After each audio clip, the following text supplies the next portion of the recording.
പ്രാർത്ഥനയോടെ നിന്ന് ഈ 15 പേര് ഒറ്റക്കെട്ടായിട്ട് നിന്ന് പൈസ മുടക്കി നമ്മൾ കൊണ്ട് ഒരു കാര്യത്തിന് ഇറങ്ങി. നമ്മുടെ ഈ കൊച്ചി സിനിമ ഒരു ഫീൽ ഗുഡ് മൂവി നമ്മൾ പറഞ്ഞിരുന്നു. ജനം ഏറ്റെടുത്തു, കുടുംബ പ്രേക്ഷകർ ഓൾ വേൾഡ് ഏറ്റെടുത്തു. അത് പറയുമ്പോൾ ഞാൻ 2 വഴക്ക് പറയും. ഇതാദ്യം നിങ്ങൾ റിലീസ് ചെയ്യും കേട്ടോ, ഇതാദ്യം റിലീസ് ചെയ്യാം. എൻ്റെ ഒരു വലിയ സ്വപ്നമായിരുന്നു നമ്മുടെ പാട്ട് 1 ലക്ഷം പേരെടുക്കും. നമുക്കൊരു ദൗത്യമുണ്ട്. ഇപ്പം ഞാൻ എന്തായിരിക്കുന്നു ആ ദൗത്യത്തിൻ്റെ ഒരു പ്രതിഫലനം.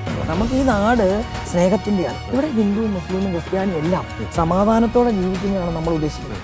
പലരും ചോദിക്കാറുണ്ട് മൂവി സിനിമയ്ക്ക് ചെയ്യുന്നുണ്ട്. അപ്പൊ അതാണുള്ള മനുഷ്യരാണേലും ഭക്തിഗാനത്തെ മാത്രമേ സിനിമയ്ക്ക് ചെയ്യുന്നില്ലേ? പല ഗാനങ്ങളും നമുക്കറിയാം ഈ വൈകാരികതയുടെ വേലിയേറ്റമുണ്ട്, എന്നാൽ പ്രശാന്തത കൊടുക്കുന്ന, അത് സമാധാനം കൊടുക്കുന്ന, അതാണല്ലോ നമ്മുടെ ഒരു ദൗത്യം.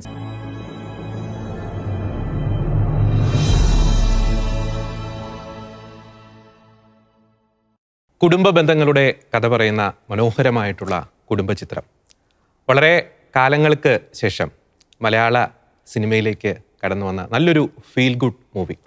അതെ, സ്വർഗം മലയാളി പ്രേക്ഷകർക്ക് സമ്മാനിച്ച ആ സ്വർഗം സിനിമയുടെ പ്രൊഡ്യൂസർ ഡോക്ടർ ലിസി ഫെർണാണ്ടസ്, ഒപ്പം തന്നെ ആ സ്വർഗം സിനിമയിൽ പ്രേക്ഷകർ നെഞ്ചിലേറ്റിയ സ്നേഹചൈതന്യമേ എന്ന ആ ഒരു ഗാനം മലയാളിക്ക് സമ്മാനിച്ച ബ്രദർ ബേബി ജോൺ കലയന്താനി, ഇവരാണ് ഇന്ന് നമ്മോടൊപ്പം ഉള്ളത്. സ്വർഗം സിനിമയുടെ വിശേഷങ്ങൾ നമുക്ക് അവരിൽ നിന്ന് ചോദിച്ചറിയാം. ലിസേച്ചി, ബേബി ജോൺ ബ്രദർ, സ്വാഗതം. തീർച്ചയായിട്ടും സ്വർഗം സിനിമ 3ാം വാരത്തിലേക്ക് കിടക്കുകയാണ്. 15 ദിവസം പിന്നിടുന്നു. മലയാളി പ്രേക്ഷകർ നെഞ്ചിലേറ്റി കഴിഞ്ഞിരിക്കുന്നു. അപ്പോൾ ഒരു പ്രൊഡ്യൂസർ എന്ന നിലയിൽ ആശ്വസിക്കാനുള്ളൊരു സമയമായോ ലിസേച്ചി? വളരെ സന്തോഷമാണ് ആ ചോദ്യത്തിന് തന്നെ. പ്രൊഡ്യൂസർ എന്ന് പറയുമ്പോൾ എൻ്റെ കൂടെ 15 പേരൂടെ നമ്മളിവിടെ ഉണ്ട്. എൻ്റെ പ്രവാസികളായ സുഹൃത്തുക്കളാണ് അവർ 15 പേരും. അവരുടെ ജസ്റ്റ് ഒരു പേര് പറയാൻ ഞാൻ ആഗ്രഹിക്കുകയാണ്. കാരണം ഇവർ പൈസ മുടക്കിയത് കൊണ്ടാണ് നമുക്ക് ഇങ്ങനെ ഒരു സിനിമ ചെയ്യാൻ പറ്റിയത്. നമുക്ക് ഭയങ്കര ആഗ്രഹം ഉണ്ടെങ്കിലും കലാപരമായ ബോധ്യങ്ങളുണ്ടെങ്കിലും അതിൻ്റെ സാധ്യത ഉണ്ടെങ്കിലും പണം വേണം.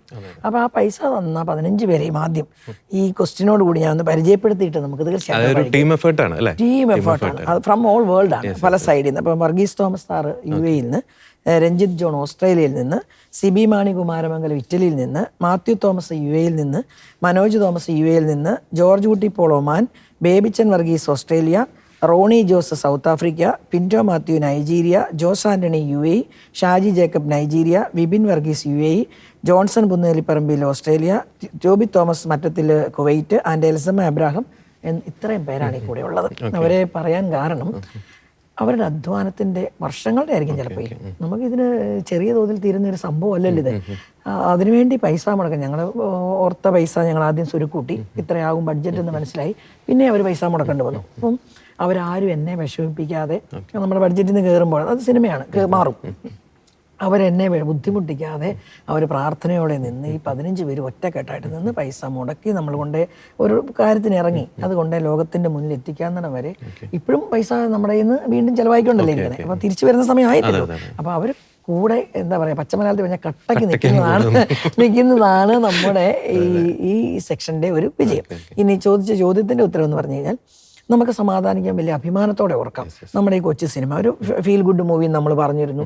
നമ്മൾ ആർട്ടിസ്റ്റുകൾ ഇന്നതാണെന്നറിയാം, കഥ ഇതാണെന്നറിയാം. പക്ഷേ നമ്മൾ പ്രതീക്ഷിക്കുന്നതിന് അപ്പുറം ലോകം ഈ സിനിമയേറ്റു. ഇത് ഞാൻ വിശ്വസിക്കുന്നത്, ഇതിൻ്റെ തുടക്കം മുതലുള്ള ബേബി ജോണിൻ്റെ അനുഭവം ബേബി ജോണും പറയും, ഞങ്ങൾ പ്രാർത്ഥിച്ചു തുടങ്ങിയതായിരുന്നു. നമുക്ക് കലാരംഗത്ത് നമുക്ക് ഒരു നല്ല മൂല്യങ്ങളുള്ള നല്ല നല്ല സിനിമകൾ ചെയ്താൽ, അല്ലെ പാട്ടുകൾ ഒക്കെ നമ്മുടെ സ്വപ്നങ്ങളാണ്. നമ്മൾ പാട്ടും കൊണ്ട് മാത്രം ജീവിച്ചവരാണ്. അപ്പോൾ അതിനുവേണ്ടി ആഗ്രഹിക്കുകയും പ്രാർത്ഥിക്കുകയും ചെയ്തപ്പോൾ നമുക്ക് ശക്തി തന്ന ഒരു പ്രാർത്ഥനയുടെ ബലം ഉണ്ടായിരുന്നു. അപ്പം ആ ഒരു ബലം എപ്പോഴും നിൽക്കുന്നത്. അല്ലാതെ പണം മുഴുവൻ തിരിച്ചു വന്നിട്ടല്ല. പണമൊക്കെ തിരിച്ചു വരണം ഇനി മാസങ്ങൾ കഴിയും. നമ്മൾ ഓർക്കുന്ന സംവിധാനം ഒന്നുമല്ല പണം തിരിച്ചു വരും, ഈസി അല്ല. അപ്പം അത് പിന്നീടത്തെ കാര്യം. പക്ഷെ ജനം ഏറ്റെടുത്തു, കുടുംബ പ്രേക്ഷകർ ഓൾ വേൾഡ് ഏറ്റെടുത്തു. സാധാരണക്കാർ യൂത്തൊക്കെ ഈ പാട്ട് പാടുന്നു, പള്ളികളിൽ പാടുന്ന പാട്ട് പള്ളിയിൽ പാടുന്നു, കപ്പപ്പാട്ട് പിള്ളേർ മുഴുവൻ റീലെടുത്ത് ആഘോഷിക്കുന്നു, കല്യാണപ്പാട്ട് ആഘോഷിക്കുന്നു. ഇതൊക്കെ കാണുമ്പോൾ ഈ അധ്വാനത്തിൻ്റെ ഫലം ദൈവം നൽകിയല്ലോ. കൂടെ ആയിരക്കണക്കിന് മനുഷ്യർ നമ്മളിവിടെ ഉണ്ട്. ഞങ്ങൾ ഉറങ്ങുമ്പോഴും ഏതെങ്കിലും രാജ്യത്ത് ഈ സിനിമയ്ക്ക് വേണ്ടി വർക്ക് ചെയ്യാം, ഗ്രൗണ്ട് വർക്ക് നടക്കുന്നത്. ഇതിനെയാണ് അഭിമാനപൂർവ്വം കാണുന്നത്. ബേബി ജോൺ ബ്രദർ, ഇപ്പം ലിസേജി പറഞ്ഞ പോലെ ഒരു തരത്തിൽ പറയുകയാണെങ്കിൽ ദൈവത്തിൻ്റെ കയ്യൊപ്പ് പതിഞ്ഞ ഒരു സിനിമ എന്ന് നമുക്ക് തീർച്ചയായിട്ടും വിശേഷിപ്പിക്കാൻ സാധിക്കും. കാരണം ഒരു നിലവിലെ മലയാള സിനിമയുടെ ട്രെൻഡിന് എതിരായിട്ടാണ് ഈ ഒരു സിനിമയുടെ പോക്കും കാര്യങ്ങളും അല്ലെങ്കിൽ അതിൻ്റെ ഒരു ക്രിയേഷനൊക്കെ വന്നിരിക്കുന്നത്. ഒപ്പം പറയത്തക്ക ഒരു ഗോഡ് ഫാദർ ഈ സിനിമയ്ക്കില്ല, അത്തരത്തിലുള്ള ഒരു സ്പോൺസേഴ്സോ അല്ലെങ്കിൽ വലിയൊരു ബിഗ് ഒരു ജയന്റ് ആരും ഇതിനില്ല. അപ്പം ദൈവത്തിൻ്റെ ഒരു കയ്യൊപ്പ് പതിഞ്ഞ ഒരു വിജയം അല്ലെങ്കിൽ സിനിമ എന്ന് നമുക്ക് വിശേഷിപ്പിക്കാൻ സാധിക്കും. തീർച്ചയായും അതിനെക്കുറിച്ച് പറയുമ്പോൾ വർഷങ്ങളായിട്ട് 30 വർഷത്തോളമായിട്ട് ഞങ്ങൾ ഒരുമിച്ച് ശുശ്രൂഷ ചെയ്യുന്നു. ശരിക്കും ഗാന ശുശ്രൂഷ, ഏഴുമുട്ടം ധ്യാന കേന്ദ്രം, അതുപോലെ തന്നെ ജീവജ്യോതി, അവിടെയൊക്കെ ശുശ്രൂഷ ചെയ്യുമ്പോൾ ഞങ്ങൾ കുഞ്ഞു കുഞ്ഞു പാട്ടുകളിലൂടെ അങ്ങനെ ഈ ശുശ്രൂഷയിൽ മുന്നേറുമ്പോൾ ഞങ്ങൾ അടുത്ത നാളിൽ വളരെ ശ്രദ്ധേയമായ ലോകശ്രദ്ധ പിടിച്ചു പറ്റിയ ഒരു ഗാനമായിരുന്നു അത്യുന്നതൻ്റെ മറവിൽ 91 സങ്കീർത്തനം. അപ്പോൾ ആ പാട്ടുകളൊക്കെ ഞങ്ങളിങ്ങനെ ഒരുമിച്ചിരുന്ന് പ്രാർത്ഥനാപൂർവ്വം ചെയ്ത് കഴിയുമ്പോൾ, ചിട്ടപ്പെടുത്തിയൊക്കെ ചെയ്യുമ്പോൾ അന്ന് ഞങ്ങളൊരു സ്വപ്നം, ഞങ്ങളിങ്ങനെ ചിന്തിച്ചു, നമുക്ക് എന്തുകൊണ്ട് അപ്പോൾ സിനിമ ഗാനമേഖലയിലുണ്ട്, നമുക്ക് ഈ ഗാനങ്ങളൊക്കെ സിനിമാ മേഖലയിലേക്ക് കടന്നു വരുവാനും അല്ലെങ്കിൽ സിനിമയിലൂടെ ഇങ്ങനെയുള്ള നല്ല സന്ദേശങ്ങൾ, അല്ലെങ്കിൽ നല്ല കൊച്ചു സിനിമയാണെങ്കിലും നല്ല സന്ദേശങ്ങൾ കൊടുക്കുന്ന നാടൻ കഥകൾ, അല്ലെങ്കിൽ നാടൻ പ്രദേശത്തെ ഒരു ഗ്രാമീണ പശ്ചാത്തലത്തൊക്കെ എടുത്താലോ. അപ്പോഴും പുള്ളി പറഞ്ഞു, ഇങ്ങനെ അത് നമുക്ക് എങ്ങനെ സാധ്യമാണോ, നമുക്ക് പ്രാർത്ഥിക്കാം. കാരണം കഴിഞ്ഞ നാളുകളിലൊക്കെ ചിന്തിക്കുമ്പോൾ അവിടെയെല്ലാം ദൈവം നടത്തിയ വഴികളുണ്ട്. ഈ അത്യുന്നതൻ്റെ മറവിൽ സർവശക്തൻ തണലിൽ, അതിനെക്കുറിച്ച് ജസ്റ്റ് ഒന്ന് പറഞ്ഞാൽ ഒന്ന്. അതെ, അതൊരു വലിയ അത്ഭുതം തന്നെയാണ്. അത് നമ്മൾ റൂഹ എന്ന് പറഞ്ഞൊരു ആൽബം ചെയ്യാണ്. അതിനകത്ത് വലിയ നല്ല ഹിറ്റ് പാട്ടുകളുണ്ട് കേട്ടോ. അത് നിങ്ങൾ കേട്ടാൽ നിങ്ങൾക്ക് പറയുന്നത് നിന്നെ വീണ്ടെടുക്കുക എന്നൊക്കെ കസ്റ്റർ പാടിയ പാട്ട്. അപ്പം നമ്മൾ ഈ പാട്ടെല്ലാം റെഡിയാക്കിയിട്ട് ഇംഗ്ലീഷിൽ, എൻ്റെ ഒരു വലിയ സ്വപ്നമായിരുന്നു നമ്മുടെ പാട്ട് 1,00,000 പേരെല്ലാം കാണും. അപ്പോൾ ഇംഗ്ലീഷിൽ ഈ 91 സങ്കീർത്തനം വിട്ടാൽ 1,00,000 പേര് കാണുന്ന എൻ്റെ മനസ്സിലെ പ്ലാൻ. അത് വെച്ചിട്ട് ഞാനൊരു അച്ഛനെ ഏൽപ്പിച്ചിരുന്നു. അച്ഛൻ ആ പാട്ടിൻ്റെ എല്ലാ വർക്കും തീർന്നു കഴിഞ്ഞിട്ടും നമ്മുടെ ബാക്കി പാട്ടുകൾ റെഡിയാകുമ്പോഴും അച്ഛനെ വിളിച്ചിട്ട് കിട്ടണില്ല. അത് ഇംഗ്ലീഷിലേക്ക് നല്ല ട്രാൻസ്ലേഷൻ വരണമല്ലോ. അപ്പോൾ അദ്ദേഹത്തെ വിളിക്കുമ്പോൾ അറിയണം, മലേറിയ ആയിട്ട് ആ ഹോസ്പിറ്റലിൽ ഒരു പോംവഴി ഉടനെ ഉണ്ടാവില്ല. അപ്പോൾ നമ്മുടെ ആൽബം ഇറങ്ങുകയും ചെയ്യണം. അപ്പോൾ രാവിലെ പോയി ഇടവകപ്പള്ളിയിൽ പോയി കുർബാനയും കഴിഞ്ഞിട്ട് വന്നിരുന്ന് ബൈബിൾ എടുത്ത് വെച്ചിരുന്ന് എന്ത് ചെയ്യണമെന്ന് അറിയത്തില്ലേ, നമുക്ക് 91 സങ്കീർത്തനം ഒന്ന് ഡിക്ലെയർ ചെയ്തു. എന്നാൽ മലയാളമെങ്കിൽ മലയാളം, ഇതാണ് സത്യം. അവിടെ ഇരുന്നിട്ട് മലയാളത്തിലിരുന്ന് എനിക്കൊരു മനസ്സിലേക്ക് ഒരു ട്യൂണ് വരണേന്ന് ഞാൻ ഇങ്ങനെ ചിന്തിച്ചു. അപ്പോൾ എൻ്റെ മകനൊക്കെ ഉണ്ട്, മകൻ്റെ കുറച്ച് കൂട്ടുകാരും ഉണ്ട്. അപ്പം ഞാൻ വെരി സിമ്പിളി നമ്മുടെ മനസ്സിലേക്ക് വരികയാണ്, ഈ സാധനം വരിക. അവിടെ കൊച്ചെ റെക്കോർഡ് ചെയ്യടാന്ന് പറഞ്ഞു. കാരണം അവൻ കളിയാക്കിന്നെ, മമ്മി തുടങ്ങി മമ്മിയുടെ ഒരു പപ്പട ട്യൂൺ നമ്മൾ ഇവരെല്ലാം കൂടെ എന്നെ കളിയാക്കി. വേവിച്ചിനെ അപ്പളെ വിളിച്ച് വേവിച്ച എനിക്ക് നല്ലൊരു ട്യൂൺ കിട്ടി. ഈ സങ്കീർത്തനത്തിൽ നമ്മൾ പെട്ടെന്ന് ഇതിനെ റെഡിയാക്കണം, നാളത്തെ കഴിഞ്ഞ് നമുക്കിത് പാടാൻ കൊടുക്കണം. ഇങ്ങനെ ഞങ്ങൾ രണ്ടും കൂടി ഇരിക്കുകയാണ്. പിന്നെ ആ ലൈനുകളെ ക്രമപ്പെടുത്തുകയാണ്. 91 സങ്കീർത്തനത്തിനെ ഞങ്ങൾ അത്ഭുതകരമായിട്ട് ക്രമപ്പെടുത്തുന്നു. ഇത് കൊണ്ടുപോയിട്ട് ഇവൻ മോൻ തന്നെ പാടാനാണ്. അതിനറിയോ, അത് എന്തിനു വേണ്ടിയാ നിങ്ങൾ ചോദിക്കും, എന്നോട് ചോദിക്കുന്നത്. പൈസ തീർന്നുകൊണ്ട് വേറെ പാട്ടുകാരെ പിടിപ്പിക്കാൻ നിവൃത്തിയില്ല, കാശ് തീർന്നു, ബഡ്ജറ്റ് തീർന്നു. അങ്ങനെ അത് ഷാൻ മോനും പിന്നെ അന്ന ബേബി എന്നീ കുട്ടികൾ പാടുകയാണ്. കാരണം ബഡ്ജറ്റ് ഇല്ല. പക്ഷേ അവിടെ പ്രാർത്ഥനാപൂർവ്വം തുടങ്ങിയ ആ ചൂടുവയ്പ് ജനകോടികൾ അക്ഷരാർത്ഥത്തിൽ, അതായത് കോടിക്കണക്കിന് വ്യൂവേഴ്സിനായിട്ടുണ്ടായിരുന്നു ആ പാട്ടുകളെ, അതുപോലെ സ്വീകരിച്ചു. അപ്പോൾ ഈ ഒരു ചിന്തയിൽ നിന്ന് ഞങ്ങൾക്ക് മനസ്സിലായ കാര്യം എന്നറിയാവോ, എന്തു ചെറിയ നിങ്ങളുടെ കയ്യിൽ എന്തുണ്ട് യേശു ചോദിച്ചു, നിങ്ങളുടെ കയ്യിൽ എന്തുണ്ട്? ആ ഒരു സമർപ്പണം, അല്ലെങ്കിൽ വിധവയുടെ ചില്ലിക്കാശ് പോലെയുള്ള ഈ സമർപ്പണം, ഒരു കുഞ്ഞു കാഴ്ച. ദൈവമേ, ഞങ്ങൾക്ക് വലിയ പ്രാവീണ്യമൊന്നുമില്ല, ഞങ്ങളുടെ കഥാതന്തു ഇതാണ്. ഇങ്ങനെയുള്ള സമർപ്പണത്തോടു കൂടി ഞങ്ങൾ ഒരുമയോടെ ഞങ്ങൾ ഇരുന്ന് പ്രാർത്ഥിക്കുക, പ്രാർത്ഥന മാത്രം. എന്നിട്ട് തുടങ്ങി വെച്ച ഒരു കഥാതന്തുവിൽ നിന്ന് ഉണരുന്ന. അപ്പം അത് ഒരു കാര്യം മനസ്സിലായെന്നറിയോ, ദൈവം കൂടെ ഉണ്ടെങ്കിൽ എന്തു ചെറുതിനും അത് വലിമയുടെ ഒരു നിറവ് നൽകും. ഈ പറഞ്ഞ കൂടെ ഒരു കാര്യം പറയാൻ മേല, അതായത് ഈ ആലോചിക്കുമ്പോഴും പ്രാർത്ഥിക്കുമ്പോഴും നമ്മുടെ 3 രൂപ പോലും ഇല്ല. നമ്മുടെ 3 രൂപ പോലും ഇല്ലാതെ നമ്മൾ ചിന്തിക്കുന്നത്. അപ്പൊ നമ്മൾ പലരോട് സംസാരിക്കുക. അതാണ് ഈ പ്രൊഡ്യൂസർമാരെ ആദ്യം ഞാൻ പറഞ്ഞത്. കാരണം ഇവരോട് നമ്മൾ സംസാരിക്കും. ഏകദേശം എത്ര വർഷം മുമ്പായിരുന്നു ഈ ഒരു ചിന്ത? 2 വർഷം 2 വർഷം മിനിമമായി. അതിന് മുമ്പ് ഞങ്ങൾ പറയും, വർഷങ്ങൾക്ക് മുമ്പ് ഇത് പറച്ചിലുണ്ട്. 2 വർഷം മുമ്പ് ഇതിനെ ഊട്ടി ഉറപ്പിച്ചു. അപ്പൊ ഏറ്റവും രസം എന്താണെന്നറിയോ, അന്ന് ഈ കൊറോണ ഒക്കെ കഴിഞ്ഞിട്ട് വയ്യ ഉണർന്നു വരുന്ന തിയേറ്ററുകളൊക്കെ അടഞ്ഞു കിടക്കുക പലതും. അപ്പൊ എന്നോട് ആദ്യം തന്നെ പ്രൊഡ്യൂസർ അസോസിയേഷൻകാർ ചോദിച്ചാൽ അറിയോ, ഇത് എവിടെ ഇടുന്ന നിങ്ങൾ ഓർക്കുന്നത്? തിയേറ്ററുകൾ ഉണരുമോന്ന് അറിയില്ല. കാരണം കൊറോണ വന്ന് പലതും നമുക്ക് ഒരു പോസിറ്റീവും ഇല്ല, പൈസയും ഇല്ല. അപ്പം നമ്മൾ ഇവരോടൊക്കെ സംസാരിക്കുക. അതിൽ ഏറ്റവും അത്ഭുതം, ഞാൻ എയർപോർട്ടിൽ ഒരു ശുശ്രൂഷ കഴിഞ്ഞ് ഓസ്ട്രേലിയയിൽ നിന്ന് വരുമ്പോൾ എയർപോർട്ടിൽ നിന്ന് സിബി മാണി കുമാരമംഗലം ഇറ്റലിയിൽ നിന്ന് എന്നെ വെറുതെ വിളിച്ചതാണ്. ഓരോരുത്തരും എന്നെ വെറുതെ വിളിച്ചതാണ്, പാവങ്ങള്. അപ്പൊ അവരോട് ഞാൻ അദ്ദേഹത്തോട് ഞാൻ പറഞ്ഞു, എനിക്ക് ഇങ്ങനെ ഒരു സംഭവം ഉണ്ട്, ഒരാഗ്രഹം വരിക, ഇത് ചെയ്തേ പറ്റൂ, ഒരു മൂവിയിലേക്ക് നമ്മൾ കിടക്കണം. അപ്പം ഞാൻ പറഞ്ഞു, 10-15 ലക്ഷം രൂപയൊക്കെ തന്നാൽ മതിയായിരിക്കും. ഇങ്ങനെയൊക്കെയാണ് ഇവരോട് മേടിക്കാൻ തുടങ്ങിയത്. എന്ന് പറഞ്ഞ് ഇവരൊക്കെ അപ്പൊ അന്നേരം എന്നോട് പറഞ്ഞല്ലോ ഞാൻ കൂടെ ഉണ്ട്, ഹെൽപ്പ് ചെയ്യാം. ഇത് വെറും വാക്കല്ല, എയർപോർട്ടിൽ നിന്ന് ചുമ്മാ വർത്താനം പറഞ്ഞ സംഭവമാണ്. ഇതുപോലെ ഓരോരുത്തരോട് സംസാരിച്ചപ്പോൾ അവരുടെ കോൺട്രിബ്യൂഷൻ ഇടുകയാണ്. അവരുടെ ആ കോൺട്രിബ്യൂഷനെ ദൈവം അനുഗ്രഹിക്കുകയാണ്. ഇപ്പൊ ഈ പറഞ്ഞ പോലെയാണ്, ദൈവം അനുഗ്രഹിക്കുകയാണ്. ആ അനുഗ്രഹത്തിന്റെ അകത്ത് നിന്ന് നമ്മൾ പിന്നെ വർക്ക് ചെയ്യുകയാണ്. 3 രൂപ കാണാതെ നമ്മൾ കോടികളുടെ ഒരു സംഭവത്തിലാണ്. വിശ്വാസം മാത്രമേ അന്നേരം ഉള്ളൂ, ദൈവം കൂടെ നിൽക്കും. എനിക്കൊന്നും ഈ മലയാള സിനിമാ ചരിത്രത്തിൽ ആദ്യമായിട്ടായിരിക്കും ബാങ്ക് ബാലൻസ് പോലും ഇല്ലാത്ത ഒരു സിനിമയ്ക്ക് വേണ്ടി ഇറങ്ങി. ഉറപ്പായിട്ടും മനുഷ്യന് ചിന്തിക്കാൻ പറ്റുമോ? കാരണം സിനിമ എന്ന് പറയുമ്പോൾ ബിഗ് ബഡ്ജറ്റ് ക്രോസ് ഒഴിവുകല്ലേ. അവിടെ അതാണ് ഒന്നും ഇല്ലാത്തൊരു പ്ലാറ്റ്ഫോം, അതായത് ദൈവം മാത്രം.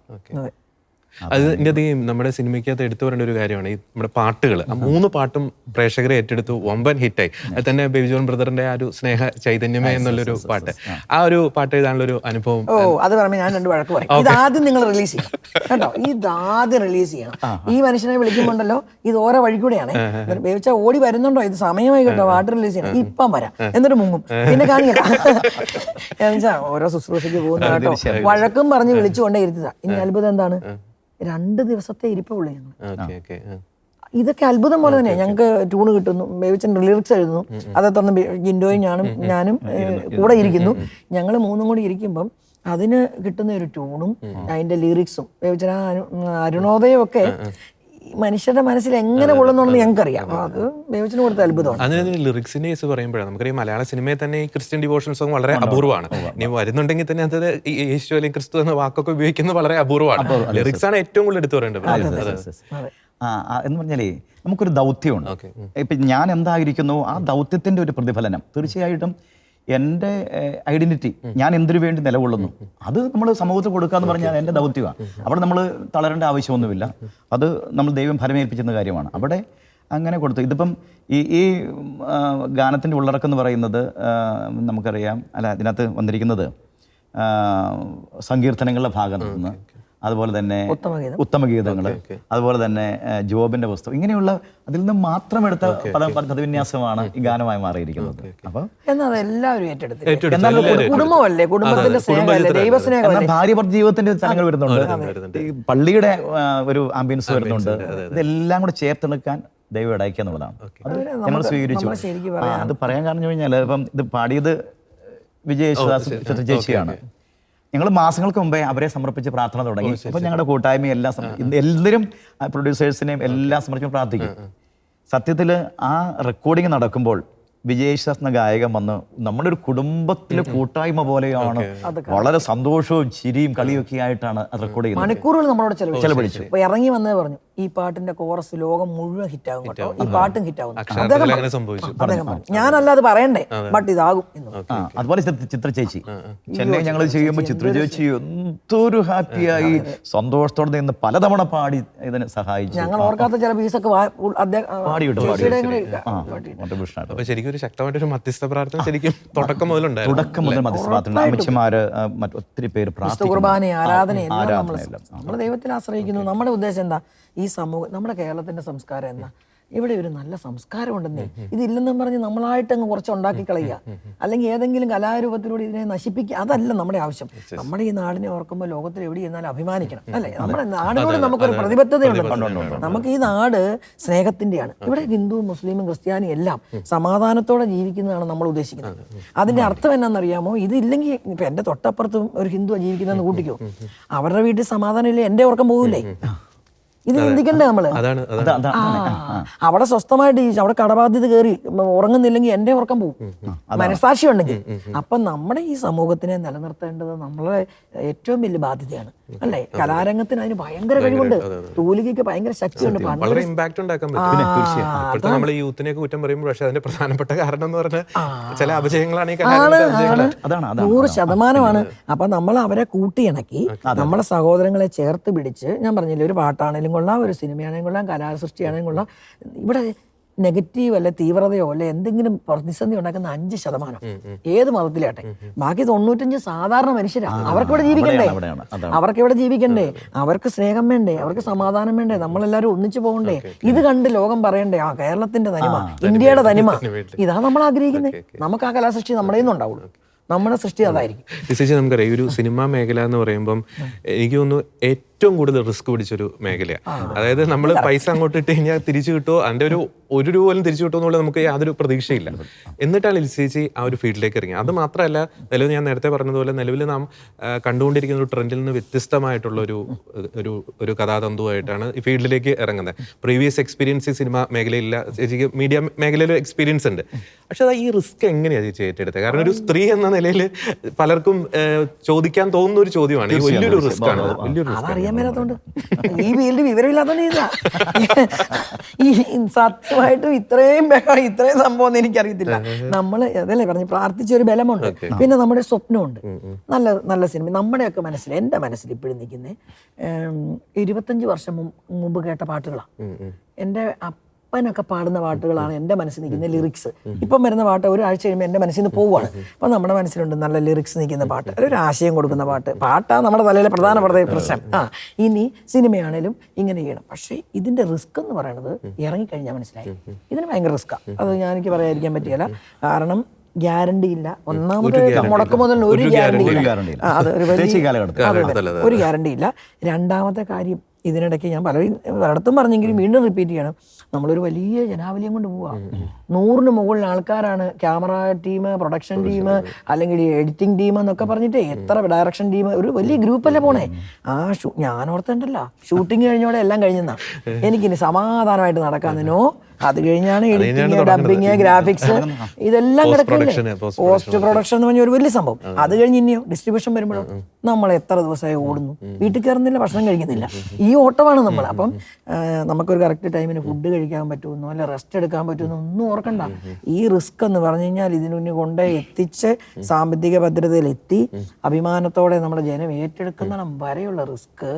അതുകൊണ്ടാണ് സാധാരണക്കാർ, എനിക്ക് തോന്നുന്നു, ഇത് എത്തിപ്പിടിക്കാൻ ബുദ്ധിമുട്ടും ഈ മേഖല.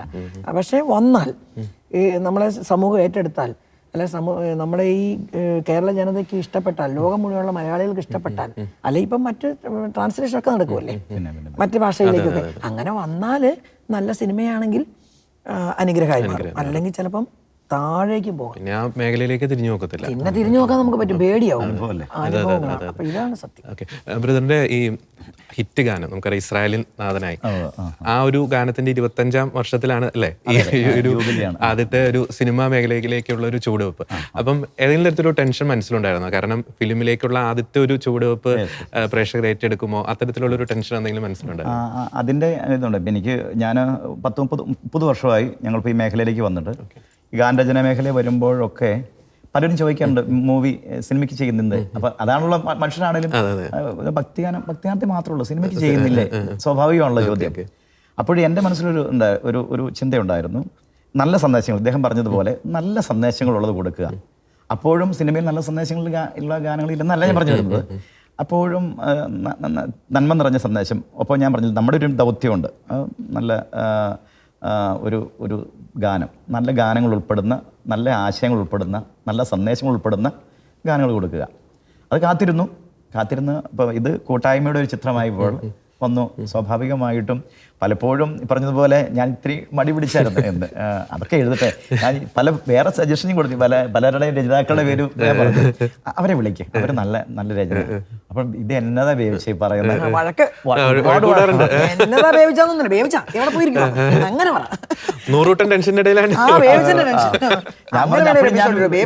വേറെ ലിറിസ്റ്റിലൊക്കെ ഞാൻ പേര് പറഞ്ഞു.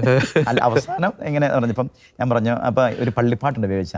അപ്പൊ ഞാനൊരു സാമുദായിക തീവ്രത പറയുന്നതല്ല, പള്ളിപ്പാട് എളുപ്പമുണ്ടെന്ന് മാത്രമല്ല, ഈ പല ഗാനങ്ങളും നമുക്കറിയാം ഈ വൈകാരികതയുടെ വേലിയേറ്റമുണ്ട്, എന്നാൽ പ്രശാന്തത കൊടുക്കുന്ന, അത് സമാധാനം കൊടുക്കുന്ന, അതാണല്ലോ നമ്മുടെ ഒരു ദൗത്യം, സ്നേഹം, സമാധാനം.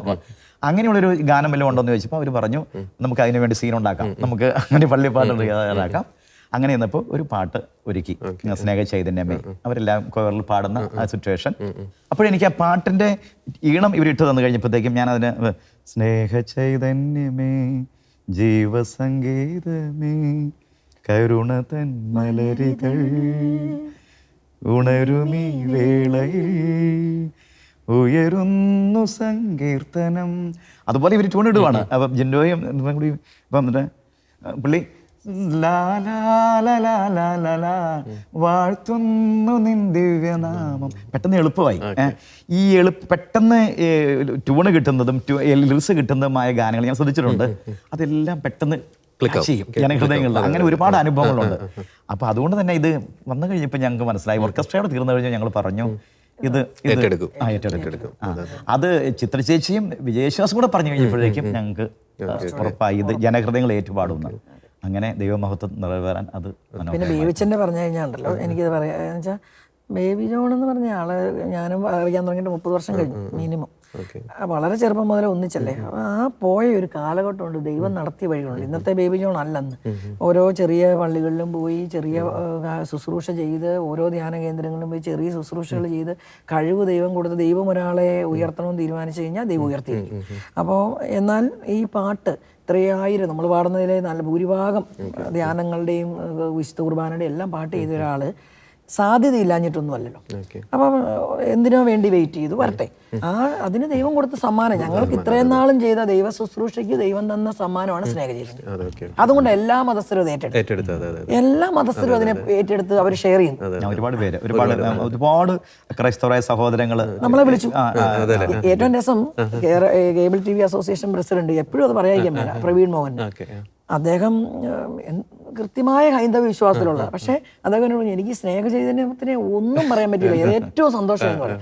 അപ്പൊ മറ്റ് മതസ്ഥര് സംഗീതത്തെ ഏറ്റെടുക്കും. അവർക്ക് നമ്മൾ ആർക്കും ഉപദ്രവിക്കാനല്ലല്ലോ നമ്മളൊന്നും ചെയ്യുന്നത്. നമ്മുടെ ഒരു ശുദ്ധ ചിന്താഗതിയോട് നമ്മൾ നീങ്ങുന്ന ഏത് കാര്യവും അത് എല്ലാവർക്കും സ്വീകാര്യമാണ്. നമുക്ക് അവിടെ മറ്റ് ചിന്തകളോ അല്ലെങ്കിൽ ഒരാളെ ഇകഴ്ത്താനല്ല, നമ്മുടെ സന്തോഷത്തെ പങ്കുവെക്കും. അതിന്റെ ചിത്രീകരണം വളരെ സൂപ്പറാണ് അല്ലെ. പള്ളിയുടെ ഒരു ആംബിയൻസ്, പിന്നെ അവരുടെ കുടുംബാംഗങ്ങൾ തമ്മിലുള്ള ഒരു ബന്ധം വളരെ സൂപ്പറായിട്ട്. ഈ ഞാൻ സിനിമ പറയാൻ തുടങ്ങിയിട്ട് വർഷങ്ങളായി. എന്റെ വീട്ടിൽ എനിക്കൊരു മകനുണ്ട്, അവനെയാണ് ഇതെല്ലാം കേൾപ്പിക്കുന്നത്. അവൻ അപ്പൊ എന്നോട് പറയും, മമ്മി പള്ളിയിലെ പാട്ടുകാരനും പാട്ടുകാരി, അതല്ല മമ്മിയുടെ ഉദ്ദേശം. ശരിക്കും ഇടവക പാട്ടുകാരൻ, നമ്മൾ ആ ഇടവക പാട്ടുകാരനും പാട്ടുകാരിയുമായ ഇടത്തരം കുടുംബത്തിന്റെ സന്തോഷവും സമാധാനവും നമ്മുടെ കാഴ്ചപ്പാടാ. വലിയ പണം ഉണ്ടായിട്ടല്ല, ആ ദേവാലയവും പാട്ടും കുഞ്ഞു കൃഷിയും ഒക്കെ ആയിട്ട് നടക്കുന്നത്, അത് നമ്മുടെ സ്വപ്നങ്ങളായി പകർത്തി വെച്ചിരിക്കുന്നത്. ഒപ്പം നമുക്കറിയാം ഈ സിനിമയുടെ ഒരു ഓപ്പണിംഗ് സീൻ എന്ന് പറയുന്നത് നല്ല മാതാവ്, ആ ഒരു പാട്ട് ഹാർമോണിയം വായിച്ച് ലിസേച്ചിയുടെ ആ ഒരു ഓപ്പണിംഗ് ക്യാരക്ടർ, അത് പ്രൊഡ്യൂസർ എന്ന നിലയിൽ ചോദിച്ചു മേടിച്ചതാണോ? ഞാൻ ചോദിക്കാൻ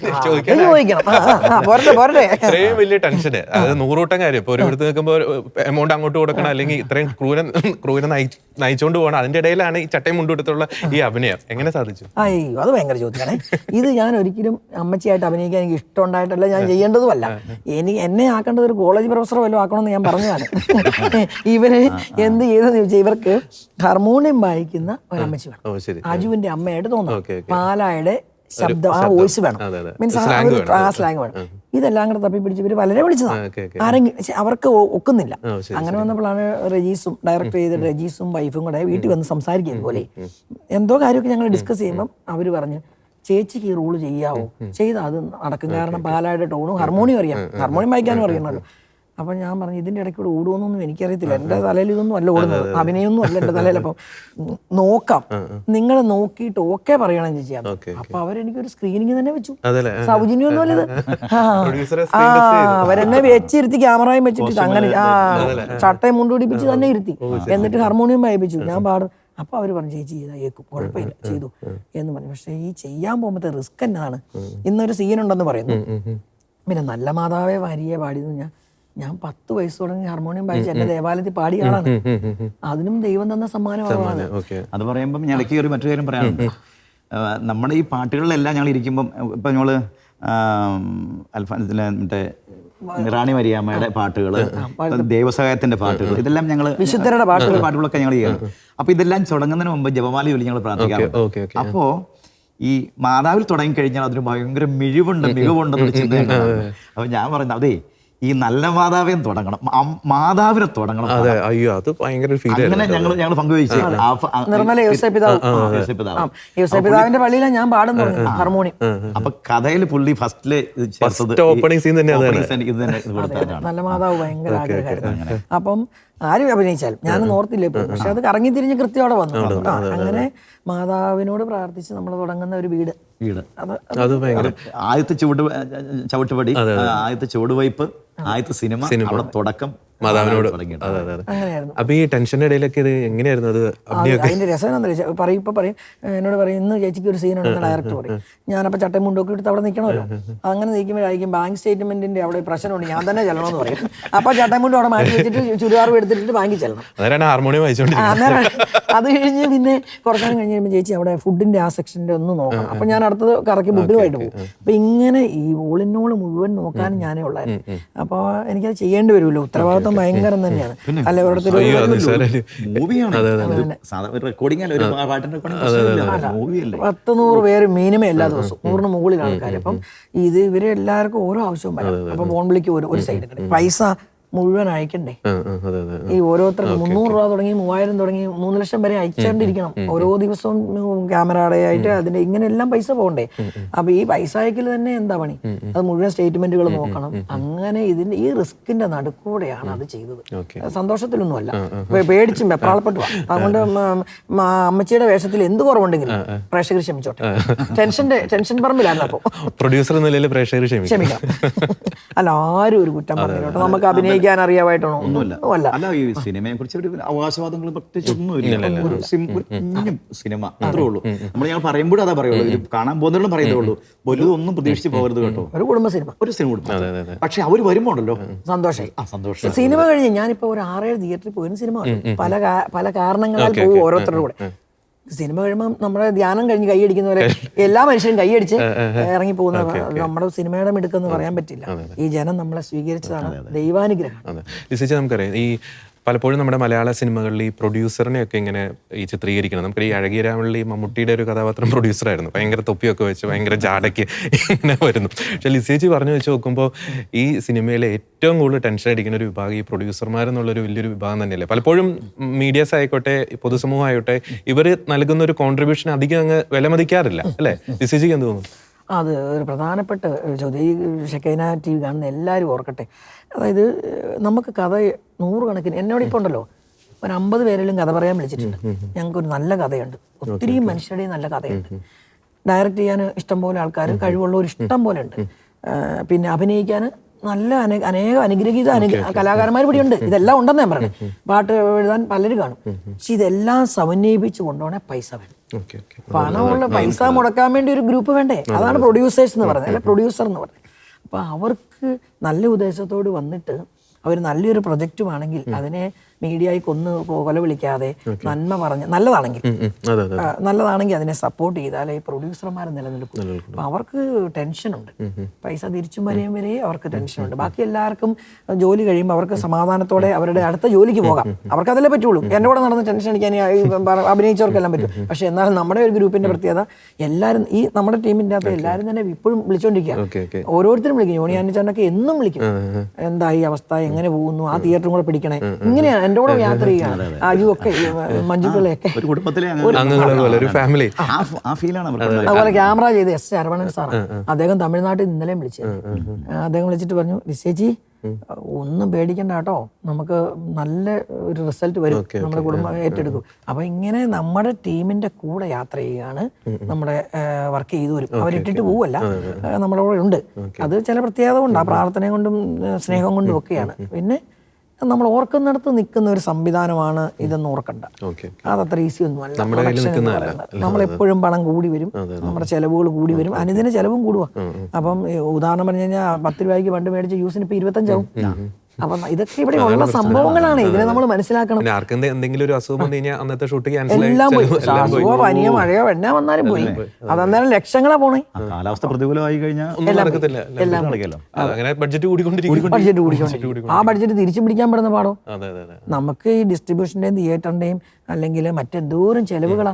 ടാക്സും, എന്റർടൈൻമെന്റ് ടാക്സ്, ഗവൺമെന്റ് GST, ഇതെല്ലാം കഴിഞ്ഞ് നമ്മുടെ വരുന്ന 3-1 താഴെ പൈസയാണ്. അപ്പൊ അത് സൂക്ഷിച്ച് കൈകാര്യം ചെയ്യാനും പറയുന്ന ബഡ്ജറ്റ് നിർത്താനും അതോടൊപ്പം തന്നെ അത് തിരിച്ചു പിടിക്കാനുമുള്ള വലിയ റിസ്ക് പ്രൊഡ്യൂസർക്ക്. ഓക്കെ. ഈ ഓപ്പണിംഗ് സീനിലെ ഒരു കാര്യം, ഒരു കൗതുകത്തിന് വേണ്ടി ചോദിക്കണ, അത് ഇന്നസെന്റിനെ കാണിക്കുന്നുണ്ട്. അതെന്തെങ്കിലും ജസ്റ്റ് ഉണ്ടോന്ന് ആരെങ്കിലും ഓർക്കാൻ വേണ്ടി ഡയറക്ടർ വെച്ചേക്കുന്നത്. ഡയറക്ടർ ബ്രില്യൻസ്, ഡയറക്ടറുടെ ഒരു കാഴ്ചപ്പാടാണ്. എന്നാ ഇരിക്കട്ടെ, ഇന്നസെന്റ് ചേട്ടൻ ഇനി വല്ലതും ചെയ്യുമെന്ന് വെല്ലിപ്പനായിട്ട് കാണിച്ചു. ബേജോൺ ബ്രദർ, നമുക്ക് ഈ സിനിമ ഇറങ്ങിയ ശേഷം ഒത്തിരി കമന്റ്സും ഒത്തിരി പ്രതികരണങ്ങളൊക്കെ വന്നായിട്ട് ബ്രദർ ഷെയർ ചെയ്ത് നമ്മൾ മനസ്സിൽ വളരെ ഓർത്തിരിക്കുന്ന ഇമോഷണൽ ആയിട്ട് എന്തെങ്കിലും ഒരു പ്രതികരണങ്ങൾ ഈ സിനിമയെ പറ്റി ആരെങ്കിലും പങ്കുവച്ചിട്ടുണ്ടോ? പലരും പറഞ്ഞത് അത് ഞങ്ങൾക്ക് ഒരു ഒരു ഹൃദയസ്പർശിയായി നീങ്ങുന്ന ഒരു കാര്യമുണ്ട്. മറ്റൊരു കാര്യം പറഞ്ഞത്, സാധാരണ ഇതെങ്ങനെ കഴിയുന്നു എന്ന് പറഞ്ഞു കഴിഞ്ഞാൽ, സാധാരണ ഭക്തിഗാനത്തിന് വേറൊരു തലമുണ്ട്, സാധാരണ ഭക്തിഗാനത്തിന്. പക്ഷെ ഇത് സിനിമയ്ക്ക് വേണ്ടി ആ സിനിമയുടെ രംഗങ്ങളുമായി ഒത്തുചേരുന്ന രീതിയിൽ, എന്നാൽ ഭക്തി വിട്ടിട്ടില്ല, എന്നാൽ ഒരു കുടുംബത്തിന്റെ ഉള്ളറ നോക്കിക്കഴിഞ്ഞാൽ കൃത്യം അതേ അനുപാതികത കടന്നു പോകുന്ന രീതിയിൽ അത് ആവിഷ്കരിച്ചിരിക്കുന്നു. ഇതൊരു പ്രത്യേകത കേട്ടോ, നന്നായിരിക്കുന്നു എന്ന് പറഞ്ഞുകൊണ്ട് നല്ല പ്രോത്സാഹനവും നല്ല ഒരു പിന്താങ്ങലും ലഭ്യമായിട്ടുണ്ട്. ഇതിനകത്ത് ഈ ബേബിച്ചിനേക്കാൾ ചിലപ്പോൾ എനിക്കറിയില്ല. അതെന്ന് വെച്ച് കഴിഞ്ഞാൽ 3 പാട്ട് ഞാൻ പറയാം. ഈ പാട്ടെന്ന് പറഞ്ഞാൽ നമ്മുടെ മേഖലയായ പെട്ടെന്ന് ചെല്ലും, ഞങ്ങളുടെയൊക്കെ പേര്. അപ്പം പല രാജ്യങ്ങളിൽ നിന്ന് എന്നോട് വിളിച്ചിട്ട് പറഞ്ഞു, ചേച്ചി സിനിമയുടെ സമയത്ത് തിയേറ്ററിൽ ഈ പാട്ടങ്ങ് വരുമ്പം നമ്മൾ പലരും എന്നോട് പറഞ്ഞു, എനിക്ക് മെസ്സേജ് അയച്ചിട്ടുണ്ട്, കണ്ണ് നിറഞ്ഞാൽ ഞങ്ങൾ കേട്ടെ. കാരണം കരുണതൻ മലരിതൽ വിരിയുമി വേളയിൽ ഉയരുന്ന സങ്കീർത്തനം ഇത് വരുമ്പം നമ്മുടെ ഹൃദയത്തിലേക്ക് ഈ വാക്ക് ഇങ്ങനെ അലയടിക്കുമെന്ന് പറഞ്ഞു. അപ്പം ഞാൻ പറഞ്ഞു, ബേബിച്ചിനെ വിളിച്ച് പലരും എന്നോട് നമ്പർ മേടിക്കുകയൊക്കെ ചെയ്യും. അപ്പം സാധാരണ മനുഷ്യന്റെ മനസ്സിലേക്ക് ഒരു സ്നേഹത്തിന്റെ സ്പർശം കൊടുക്കണം, കുടുംബസ്നേഹത്തിന്റെ. അതൊരു വലിയ അനുഭവമായിട്ടാണ് ബേബിജോണിന് ഓർക്കുന്നതിനപ്പുറത്തേക്ക് കുടുംബ പ്രേക്ഷകരുടെ ഹൃദയത്തിൽ ആ വാക്കുണ്ട്. ഇനി കപ്പ 3 പാട്ടും പറയണം. കപ്പ പാട്ട് ഹരിനാരായണൻ സാറിനെയും ബിജിപാൽ സാറിനെയും ഞാനിവിടെ പേരെടുത്ത് ഓർക്കണം. ഈ 2 ലെജൻഡുകളാണ്. അത് ഇമ്മീഡിയറ്റ് നമുക്ക് ഈ പാട്ട് ഉണ്ടാക്കേണ്ടി വന്നു. ഒരു പ്രത്യേക കാരണത്താൽ നമുക്ക് കലാമാഷിന്റെ ഒരു അവൈലബിലിറ്റി പെട്ടെന്ന് വരേണ്ടി വന്നു, പെട്ടെന്ന് വിഷ്വൽ എടുക്കണം, എന്ത് ചെയ്യും? അപ്പൊ ഞാൻ വിളിച്ച് ഹരിനാരായണൻ സാറിനോട് പറയാണ്, എനിക്ക് 2 ദിവസത്തിനകം ആ ഒരു പാട്ട് വേണം, ഇമ്മീഡിയറ്റ് ലിറിക്സ് തരണം. വേറെ വല്ലവരാണെങ്കിൽ വല്ലതും പറയും, ഒന്നും പറഞ്ഞില്ല. എന്നിട്ട് എന്താണ് ലിസേജി ആഗ്രഹിക്കണേ? അപ്പൊ ഞാൻ പറഞ്ഞു, ഇതാണ് നമുക്ക് പാലാടി മധ്യ തിരുവിതാംകൂറിന്റെ കൾച്ചറായി കപ്പ, ഒരാണ്ടിലെ ഒരു ആഘോഷമാണ്, ഗ്രാമത്തിന്റെ ആഘോഷമാണ്. ഒരു കോറസ് എന്ന് പറയുന്നത് കപ്പ കൂട്ടി, ആ പറഞ്ഞ സാധനം മണിക്കൂർ കൊണ്ട് നല്ലൊരു ലിറിക്സ് ആയിട്ട് ഇങ്ങനെ വന്നു. ബിജിപാൽ സാർ അതിന് നല്ല മ്യൂസിക് ഓർത്ത് നോക്കി. അതുപോലെ തന്നെയാണ് കല്യാണത്തിന്റെ തലേന്നത്തെ പാട്ട്. സന്തോഷ് വർമ്മ എന്ന് പറയുന്ന മറ്റൊരു ലെജൻഡ്, അദ്ദേഹത്തിനോടും ജിൻഡോയും ഞാനും ഞങ്ങൾ ഇരുന്ന് സംസാരിക്കുകയാണ്. അപ്പൊ ഞങ്ങളുടെ ആഗ്രഹം ഇങ്ങനെയാണ്, ഈ ട്യൂണാണ് ഉദ്ദേശിക്കുന്നത് എന്നൊക്കെ. അദ്ദേഹം അതിനെ പെട്ടെന്ന് നല്ല ലിറിക്സ് ആക്കി തന്നു. പിന്നെ ജിൻഡോ നല്ലൊരു ട്യൂൺ കിട്ടും. അപ്പൊ ഞങ്ങളുടെ ആ മ്യൂസിക്കിലെ ഞങ്ങളുടെ ബന്ധങ്ങൾ അവരെല്ലാം ഒന്നിച്ച് സപ്പോർട്ട് ചെയ്ത്, ഇവരാരും സത്യം പറഞ്ഞാൽ ഒരു വലിയ പ്രതിഫലം പോലും അല്ലാതെയാണ് നമുക്ക് വേണ്ടി അവരുടെ ചെറിയ വർക്കിന്റെ ചെറിയ പൈസയൊക്കെ മേടിച്ചുകൊണ്ടിട്ട് നമുക്ക് വേണ്ടി പാട്ട് ചെയ്തു. നമുക്ക് ഈ സിനിമയുടെ മൊത്തത്തിലുള്ളൊരു സന്ദേശം എടുത്ത് നോക്കുമ്പോൾ, നേരത്തെ നമ്മൾ പറഞ്ഞ പോലെ കുടുംബ ബന്ധങ്ങൾ, ആ കുടുംബ ബന്ധങ്ങളുടെ ഒരു പ്രാധാന്യം, പരസ്പരമുള്ള ഒരു സ്നേഹം, ഒപ്പം എടുത്തു പറയേണ്ടത് ഈ അപ്പൻ മകൻ അല്ലെങ്കിൽ അപ്പൻ മകൾ ആ ഒരു റിലേഷൻസ്, നമുക്കൊരു ഈ ഓൾഡ് ഏജ് ഹോം ആ ഒരു കൾച്ചറിനെതിരെ ശക്തമായിട്ടൊരു സന്ദേശം സിനിമ നൽകുന്നുണ്ട്. അപ്പോൾ അതുമായിട്ട് ബന്ധപ്പെട്ട് പച്ചയായിട്ടുള്ള ജീവിതാനുഭവങ്ങൾ അല്ലെങ്കിൽ അങ്ങനെ ഏതെങ്കിലും റെസ്പോൺസ് ആരെങ്കിലും ഒക്കെ പങ്കുവച്ചിട്ടുണ്ടോ? പറഞ്ഞു, ഈയിടെ നേഴ്സിംഗ് പഠിക്കുന്ന പിള്ളേർ അവർ ഗ്രൂപ്പായിട്ട് പബ്ലിക്കിൽ ഇട്ടിട്ടുണ്ട്. അവർ പറഞ്ഞു, ഞങ്ങൾക്ക് വീട് കാണാനും വല്യമ്മയെ കാണാനൊക്കെ കൂതി, അവരിങ്ങനെ തന്നെ പറഞ്ഞു, അവർ പോയിട്ട് ചെത്താൻ കൂതിയാകുക എന്ന് പറഞ്ഞ സംഭവങ്ങൾ.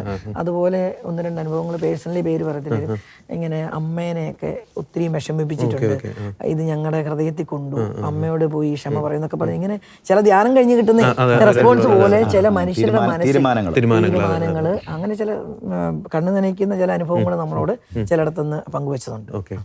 അപ്പം നമുക്ക് ഈ സിനിമയുടെ ഒരു ഓപ്പണിംഗില് ആ ഒരു ടൈറ്റിലിൽ ഇനി ചരിത്രത്തിൽ ആദ്യമായിട്ടായിരിക്കും അഭിയൊന്ന് പിതാക്കന്മാർക്ക് നന്ദി പറഞ്ഞുകൊണ്ട് ആ ഒരു സിനിമ തുടങ്ങുന്നത്. നമ്മുടെ തട്ടിൽ പിതാവ്, പാമ്പ്ലാനി പിതാവ്, ആലഞ്ചേരി പിതാവ്, ഒപ്പം തന്നെ നിരവധി വൈദികരുടെ പേരുകളൊക്കെ പറഞ്ഞിട്ടുണ്ട്. അപ്പോൾ അവരുടെയൊക്കെ ഭാഗത്തു നിന്നുള്ളൊരു സപ്പോർട്ട്. എന്റെ ദൈവമേ, എല്ലാ പിതാക്കന്മാരുടെയും പേരെഴുതാനായിരുന്നു എന്റെ ആഗ്രഹം. പക്ഷേ ആരുടെയും വിട്ടുപോകാനും പറ്റില്ല. കാരണം സഭ ശക്തമായി സപ്പോർട്ട് ചെയ്ത് പ്രാർത്ഥിച്ചു, കൂടെയുണ്ട്. അതാണ് ഞങ്ങളുടെ ബലം.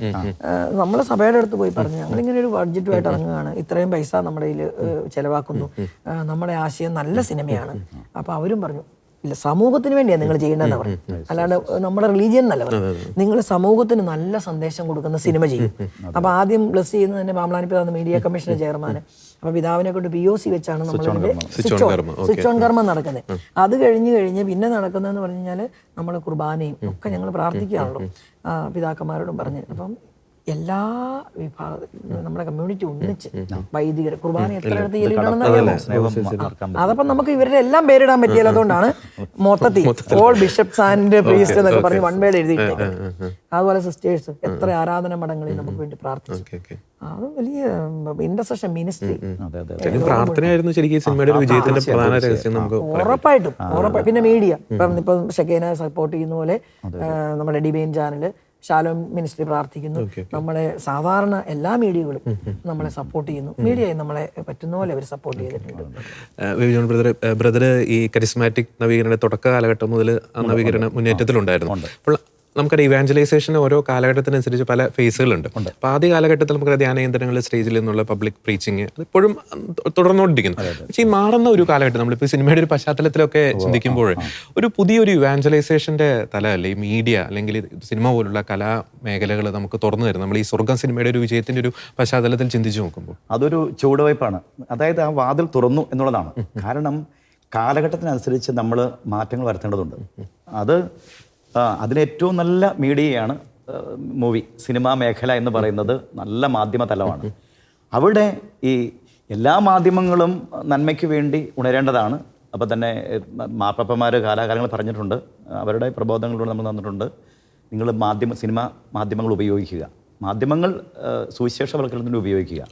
അത് നമ്മൾ തിരിച്ചറിഞ്ഞ് ഉള്ള മുന്നേറ്റത്തിൽ ഇതൊരു വാതിൽ തുറന്ന ഒരു അനുഭവമായിട്ട് തന്നെയാണ് ഇതിന് കാണാൻ കഴിയുള്ളൂ. ഇനി നല്ല സന്ദേശങ്ങൾ വരണം, ഹൃദയങ്ങളെ മാറ്റിമറിയുന്ന സന്ദേശങ്ങൾ വരണം, സംഗീതാത്മകത കടന്നു വരണം.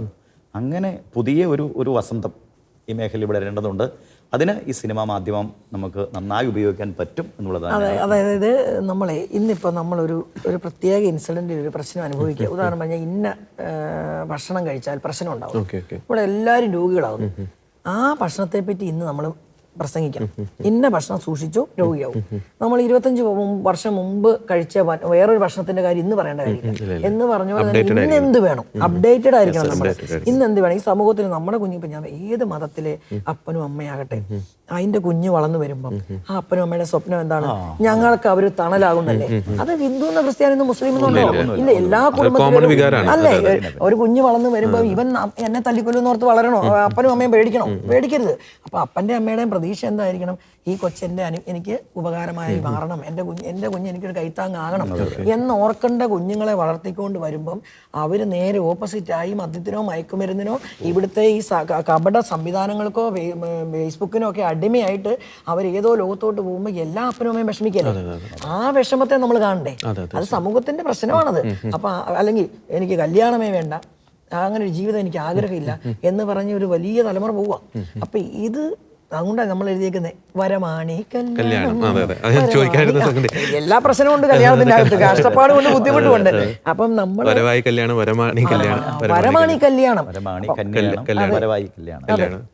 അപ്പൊ അതിന്റെ ഒരു വരവാ വലിയ പ്രശ്നമാണ്. അതിനെ കൊണ്ടുപോകാനും ബുദ്ധിമുട്ടൊക്കെ ഉണ്ട്. പക്ഷേ അവിടെ നിന്ന് ഈ കുടുംബത്തെയും കുടുംബ ബന്ധങ്ങളെയും തലമുറയെയും ഒന്നിച്ചു കൂട്ടിക്കൊണ്ട് പോകുന്ന നല്ല കലാസൃഷ്ടി എന്ന് പറഞ്ഞു കഴിഞ്ഞാൽ അതിന്റെ ഉത്തരവാദിത്വം തന്നെ ഇതാണ്. വലിയ ദൗത്യമാണ്, ഈ സമൂഹത്തിന് ചെയ്യേണ്ടതാണ്. അല്ലാണ്ട് നമ്മൾ ഒരു വിശ്വാസത്തോടെ ഈ സമൂഹത്തിന് കലാമൂല്യങ്ങളെ നിലനിർത്തുമ്പോൾ നമ്മൾ ഞങ്ങളുടെയൊക്കെ ചെറുപ്പത്തില് വർഷത്തിലൊരു നാടകമല്ലേ ഇടവക വരുന്നത്. അന്ന് അതല്ലേ നമ്മളൊക്കെ കണ്ടിട്ട് യൂട്യൂബില്ല, സിനിമയില്ല, റീലും ഇല്ല. അന്ന് നമ്മൾ ആകെ കാണുന്ന ഈ നാടകം നമ്മുടെ തലക്കട കൊണ്ടുപോകുന്ന സൃഷ്ടി എന്നതാണ്. ഒരു മാസമെങ്കിലും നമ്മുടെ തലയിലായി ഡയലോഗ് പോലും നമ്മൾ ഓർത്തിരിക്കും. അങ്ങനെയാണെങ്കിൽ അനുദിനം കണ്ടുകൊണ്ടിരിക്കുന്ന ഈ സംവിധാനം മുഴുവൻ ഈ യുവജനങ്ങളെ ബാധിക്കുന്നില്ലേ? അവിടെ നിന്ന് നമ്മൾ വർക്ക് ചെയ്യണം. നല്ല യുവജനങ്ങളെ ഇവിടെ വാർത്തെടുക്കണം. ഇത് നാടിന്റെ അനുഗ്രഹമായി പിള്ളേർ മാറണം. അല്ലാതെ ഇവരേതെങ്കിലും മയക്കുമരുന്ന് അടിച്ച് ബോധമില്ലാതെ അപ്പനെയും അടിച്ച് നടക്കുന്ന മക്കളെയാണ് ഇവിടെ വേണ്ടത് നമുക്ക്. അല്ലല്ലോ, അതല്ല. നമുക്ക് ഈ ഒരു സിനിമ നമുക്കൊരു വിപ്ലവം എന്ന് തന്നെ നമുക്ക് വിശേഷിപ്പിക്കാൻ സാധിക്കും. ഞാനത് പറയാനുള്ളൊരു പ്രധാനപ്പെട്ട ഒരു കാരണം സ്നേഹ വിപ്ലവം. അതെ. കാരണം എന്ന് വെച്ചാൽ ഇപ്പം പൊതുവെ ഒരു ചിന്തയുണ്ട്. അതായത് ഒരു സിനിമയിൽ അത് വിജയിക്കണമെങ്കിൽ ഈ വെള്ളം അടിക്കുന്ന സീന്, പുകവലിക്കുന്ന സീൻ അതൊക്കെ ഇൻസേർട്ട് ചെയ്തെങ്കിലാണ് സിനിമ വിജയിക്കുക. പക്ഷേ ഈ സിനിമ എടുത്തു പറയേണ്ട പ്രത്യേകം ഒരു ഫ്രെയിമിൽ പോലും ഇത്തരത്തിലുള്ള കാര്യങ്ങൾ ഇൻസേർട്ട് ഇല്ല. അത് തീർച്ചയായിട്ടും ഇതിന്റെ അണിയറ പ്രവർത്തനം, പ്രത്യേകിച്ച് നിസിമയുടെയും വിജയൻ ബ്രദറിനെയും ഒക്കെ അഭിനന്ദിക്കേണ്ടിയിരിക്കുന്നു. ഒപ്പം തന്നെ നമ്മൾ പലപ്പോഴും ഈ അടുത്ത കാലങ്ങളിൽ ഇറങ്ങിയ മലയാള സിനിമയൊക്കെ നമ്മൾ പരിശോധിച്ച് നോക്കുമ്പോൾ ഒരു പള്ളി അല്ലെങ്കിൽ ഒരു കുർബാന രംഗം, പരിശുദ്ധ കുർബാന അർപ്പിക്കുന്ന രംഗമൊക്കെ ചിത്രീകരിക്കും, തീർച്ചയായിട്ടും അതൊരു കോമഡി ആയിരിക്കുമെന്ന് നമുക്ക് നേരത്തെ തന്നെ മുൻകൂട്ടി പ്രവചിക്കാൻ പറ്റും. പക്ഷെ ഇവിടെ നമ്മുടെ പരമ്പരാഗതമായ ക്രിസ്തീയ ആചാരങ്ങൾ, ഇപ്പോൾ പള്ളിയിൽ കയറുമ്പോൾ കുരിശ് വരയ്ക്കുന്നു, സ്ത്രീകൾ ശിരോവസ്ത്രം അണിയുന്നു, വളരെ മനോഹരമായിട്ടല്ലേ, അത് വലിയൊരു വിപ്ലവം തന്നെയല്ലേ ചേച്ചി? അത് ഉറപ്പായിട്ടും അതെ. കാരണം നമ്മൾ സിനിമ എടുക്കാൻ വേണ്ടി ആഗ്രഹിച്ച് വന്നിട്ടല്ല, നമ്മളുടെ ഒരു ദൗത്യമാണെന്ന് തോന്നിയപ്പോൾ നമ്മൾ ചെയ്യുകയാണ്. സിനിമയല്ല നമ്മളുടെ ഫീൽഡ്. അവിടെ നമ്മൾക്ക് നല്ല കാര്യങ്ങൾ ചെയ്യാൻ വേണ്ടി മാത്രം ഉദ്ദേശിച്ച് വന്നതല്ലേ. അതിന് 100% നമുക്കൊരു കൃത്യമായ കാഴ്ചപ്പാടുണ്ട്. ആ കാഴ്ചപ്പാടിന് അപ്പുറത്തേക്ക് നമ്മൾ ഒന്നും ചെയ്യാൻ ആഗ്രഹിക്കുന്നില്ല, ഒരു സീനും. നമുക്കതിൻ്റെ ആവശ്യമില്ല. കാരണം നമ്മുടെ ഫീൽഡ് അതല്ല. നമ്മൾ ആ ഫീൽഡിൽ വരുമ്പോൾ നമ്മൾ കൊണ്ടുള്ള വേണ്ടാത്ത കാര്യങ്ങൾ ചെയ്തിട്ടിട്ട് നമുക്ക് നാളെ ആരുടെ മുന്നേ തലതാത്തേണ്ട ഗതികേട് നമുക്ക് വരരുത്. അത് വെച്ച് തന്നെയാണ് ഓരോ സീനും വെച്ചിരിക്കുന്നത്. നമുക്ക് വേണം മദ്യപാനം വെക്കാം. ആ വലിയ കോടീശ്വരനാ ജോണി ആന്റണി, എല്ലായിടത്തും വെക്കാം. അവിടെയെല്ലാം നമ്മൾ സൂക്ഷിച്ചത് നമ്മൾ അതല്ല കൊടുക്കാൻ ഉദ്ദേശിക്കുന്ന സന്ദേശം. ഇതൊന്നുമില്ലാതെ സന്തോഷിക്കാം. ഇപ്പൊ അജു വർഗീസിന്റെ കുടുംബം നോക്ക്, അത് പള്ളിപ്പാട്ടും പള്ളിയിലെ പാട്ടുകാരനും വട്ടവിരുന്ന് ഗാനമേള നടത്തുന്നൊക്കെയാണ്. അവിടെ ഇല്ല സന്തോഷമുണ്ട്. അപ്പം നമുക്ക് ഈ മദ്യമോ മയക്കുമരുന്നിനെ അല്ലാണ്ടും സന്തോഷിക്കാം. നമ്മുടെ കുഞ്ഞുങ്ങളെ അത് പഠിപ്പിക്കണം. നല്ല പാട്ട് പാടി വിട്ട് സന്തോഷിച്ചു, അക്ഷരശ്ലോക മത്സരം നടത്തി, ഞങ്ങളൊക്കെ അങ്ങനെയല്ലേ സന്തോഷിച്ചു. അപ്പം നമ്മുടെ ഈ ലോകത്ത് ജീവിക്കുമ്പോൾ എവിടെ സന്തോഷം കണ്ടെത്തണം? What is the method of the happiness? ഏത് മെത്തേഡ് ഉപയോഗിക്കാം? ആ മെത്തേഡിനെ നമ്മൾ കൊണ്ടുവരണം. അത് കൊച്ചുങ്ങൾക്ക് പറഞ്ഞു കൊടുക്കണം. മക്കളെ നിങ്ങൾ അപ്പനും അമ്മയുടെയും കണ്ണുനീരായി മാറും. അല്ല, നമ്മൾ ധ്യാനം നടത്തുന്നവരല്ലേ. എത്രയിടത്ത് നമ്മൾ അപ്പനും അമ്മയും പറയുന്നു ഞങ്ങൾക്ക് കടബാധ്യതയല്ല പ്രശ്നം, ഞങ്ങളുടെ വിഷമം, ഞങ്ങൾക്ക് മക്കള് ഞങ്ങളെ കേൾക്കുന്നില്ല, ഭക്ഷണം ഉണ്ടാക്കിയാൽ കഴിക്കുന്നില്ല, അല്ലെങ്കിൽ ഒരു കാര്യം പറഞ്ഞ് സ്വീകരിക്കുകയില്ല, അവർ ഞങ്ങളോട് ഏതൊക്കെ ഭാഷയിലാണ് വിഷമിപ്പിക്കുന്നത്. അതുപോലെ തന്നെ 24 മണിക്കൂർ മൊബൈലിലാണ്. ഞങ്ങൾ എന്ത് ചെയ്യും? ഇത് 40 വയസ്സുള്ള ഒരു അമ്മയെ തീരാരോഗിയാക്കി മാറ്റുക. അപ്പം എൻ്റെ ക്ലാസ്സിലൊക്കെ ഞാൻ ആദ്യം പിള്ളേരോട് ചോദിക്കും, നിങ്ങളുടെ അപ്പനും അമ്മയും ആയുസോടെ കാണണോ വേണ്ടേ? അപ്പൊ ഈ ചോദ്യമൊക്കെ ആയിരുന്നു സമൂഹത്തോട് ചോദിക്കും. ബ്രദറിന് തോന്നുന്നു ഈ വിഷയത്തിൽ നമ്മുടെ ഈ പറയുന്ന ഈ സിനിമ മുന്നോട്ട് വെച്ച ഒരു നമ്മൾ നേരത്തെ ഇപ്പം ചേച്ചി പറഞ്ഞൊരു കാര്യം ഉണ്ടല്ലോ, അത് ചേച്ചി പറഞ്ഞപ്പോൾ മനസ്സിൽ വന്നൊരു കാര്യം, അതായത് ഹാപ്പിനെസ് പലപ്പോഴും പല സിനിമകളും മുന്നോട്ട് വയ്ക്കുന്ന ഹാപ്പിനെസ്സിനുള്ള വഴി ലഹരിയാണ്, അല്ലെങ്കിൽ മറ്റു പല ഇപ്പൊ ലിവിങ് ടൂത്ത് പോലത്തെ കാര്യങ്ങളാണ്. പക്ഷെ അതിനേക്കാൾ അപ്പുറം ചില എലമെന്റ്സ് മുന്നോട്ട് വയ്ക്കുന്നത്. നമ്മൾ കൊടുത്തത് മുഴുവൻ മിഥ്യാധാരണകളായിരുന്നു. ഇതുണ്ടെങ്കിൽ മാത്രമേ നമുക്ക് സന്തോഷം കിട്ടുള്ളൂ. അല്ലെങ്കിൽ വയലൻസ്, സെക്സ്, സ്റ്റണ്ട് ഇതെല്ലാം കൂടെ കൂട്ടിക്കുഴച്ച് കൊടുക്കുന്ന, ഞാൻ ആരും വിമർശിക്കുന്നതല്ല, അതൊക്കെ ആകുമ്പോഴാണ് എനർജറ്റിക് ആയി തോന്നും. പക്ഷേ അത് കോടാനുകൂടി തിന്മയുടെ ആഴങ്ങളിലേക്കും നിരാശയിലേക്കും വിഷാദത്തിലേക്കും ആ ബാലകൗമാര മനസ്സുകളെ താഴ്ത്തുകയാണെന്നുള്ള സത്യം പലരും തിരിച്ചറിയുന്നില്ല. ഈ വളരെ സ്വച്ഛമായി ശാന്തമായി ഇതിൽ നിന്നെല്ലാം സന്തോഷവും സമാധാനവും കണ്ടെത്താം. അതുകൊണ്ടാണ് ഞാൻ കഴിഞ്ഞ ദിവസം പറഞ്ഞ പോലെ ആ പെൺകുട്ടികൾ ഹോസ്റ്റലിൽ പഠിക്കുന്ന പെൺകുട്ടികളാണ്, അവർ തുറന്ന് പറയുവാണ്, ഞങ്ങൾക്ക് വീട്ടിൽ പോകണം, എനിക്ക് അപ്പനെ അമ്മയുടെ കാണണം, എനിക്കിപ്പം ഞങ്ങൾക്ക് തോന്നുന്നു ഹോസ്റ്റലിൽ വേണ്ട ഞങ്ങൾക്ക്. അപ്പോൾ ആ ഒരു തിരിച്ചറിവിലേക്ക് ഹൃദയം മാറ്റപ്പെടുന്ന ഒരു അനുഭവം പ്രദാനം ചെയ്യാൻ ഈ കൊച്ചു ചിത്രത്തിന് കഴിഞ്ഞുവെങ്കിൽ അതൊരു വലിയ ധന്യതയാണ്. അതെ തീർച്ചയായും. അപ്പോൾ അതിൻ്റെ കാസ്റ്റിംഗ് വളരെ പ്രധാനപ്പെട്ട അല്ലേ, പറ്റിയ ആൾക്കാരെയാണ്. ഇപ്പം വലിയ നമ്മുടെ US എന്ന് പറഞ്ഞ ആളായിട്ട് ജോണി ആന്റണി സാറ്, അജു വർഗീസും സൂപ്പറായിട്ട് ഇത് ചെയ്തിട്ടുണ്ട്. അവരുടെ ഒരു എക്സ്പീരിയൻസ് എങ്ങനെയായിരുന്നു? അവര് നമ്മൾ അങ്ങനെ തന്നെ മനസ്സിലായി, കഥ വരുമ്പം തന്നെ ജോണി ആന്റണി ഇറങ്ങി ഓടുന്നത് എൻ്റെ കാഴ്ചപ്പാട്, ഈ വെപ്രാളപ്പെട്ട് ഓടുന്നത്, അത് അദ്ദേഹം ചെയ്താലും അത് കറക്റ്റാന്ന് നമുക്ക് ബോധ്യമുണ്ട് നമ്മുടെ മനസ്സിൽ. പിന്നെ അതുപോലെ തന്നെ അജു വർഗീസ്, ഇടത്തരംകാരൻ, ഒരു കർഷകൻ, ഒരു പാട്ടുകാരൻ, അജുവിന്, അത് രണ്ടും വെച്ച് നമ്മൾ ചിന്തിച്ചത്. പിന്നെ അവരുടെ ഡേറ്റിന്റെ ഒക്കെ വന്നപ്പോൾ നമ്മൾ പല വഴിക്കൂടെ ഒക്കെ അന്വേഷിക്കേണ്ടി വന്നു. എന്നാൽ അവിടെ തന്നെ കൊണ്ടേ അതെത്തി. രണ്ടാമത് സിജോയ് വർഗീസിനെ, അദ്ദേഹത്തിന് ഒരു അച്ഛന്റെ ഒരു മൊത്തത്തിൽ ലുക്കാണ്. അപ്പം അതൊക്കെ നമ്മുടെ ഒരു പിന്നെ അനന്യ ഒരു കുടുംബിനിയായിട്ട് ഒരു ഇടത്തരംകാരിയെ കൊള്ളാം, മഞ്ജു പിള്ളേനെ ഇങ്ങനെയാക്കാം എന്നൊക്കെ ഓർത്തതെല്ലാം അത് കറക്റ്റ് ആയിരുന്നു. പിന്നെ ബാക്കി എല്ലാവർക്കും ചെറിയ സീനൊക്കെയാണേലും അവരെല്ലാം നന്നായിട്ട് പെർഫോം ചെയ്യും. അവരുടെ സീൻ ജോണി ആന്റണിച്ചേട്ടനൊക്കെ എന്ന് പറഞ്ഞാൽ ഓൺ ദ സ്പോട്ടിൽ പുള്ളിക്ക് തോന്നുന്ന പുള്ളിക്ക് എടുത്തിടും. പുള്ളിയുടെ കയ്യിലൊക്കെ പുള്ളി ചെയ്തേക്കുന്ന സിനിമകളും എത്ര വലിയ ഹിറ്റുകളാണ്. അദ്ദേഹത്തിന്റെ സംവിധാനത്തിന്റെ ബുദ്ധിയുണ്ട്, അതോടെ അദ്ദേഹം ഉപയോഗിക്കും. അതൊന്ന്. രണ്ടാമത് ഈസി അവരോട് പറയുമ്പോഴേ നമുക്ക് അതിന്റെ പുറകെ നടക്കണ്ട, ഇന്നതാ ഉദ്ദേശിക്കുന്നതെന്ന് പറഞ്ഞാൽ അവർക്കറിയാം. പിന്നെ ഡയറക്ടർ ജസ്റ്റ് ഒരു ഇൻഫർമേഷൻ കൊടുത്തു കഴിഞ്ഞാൽ ഡയറക്ടർ നോക്കിയാൽ മതി. അങ്ങനത്തെ കഴിവുള്ള, പിന്നെ നമ്മുടെ ബഡ്ജറ്റ് നോക്കണം, എന്തെല്ലാം സംഭവമാണ്, ഇതെല്ലാം വേണം. മെയിനായിട്ട് അതാണ്.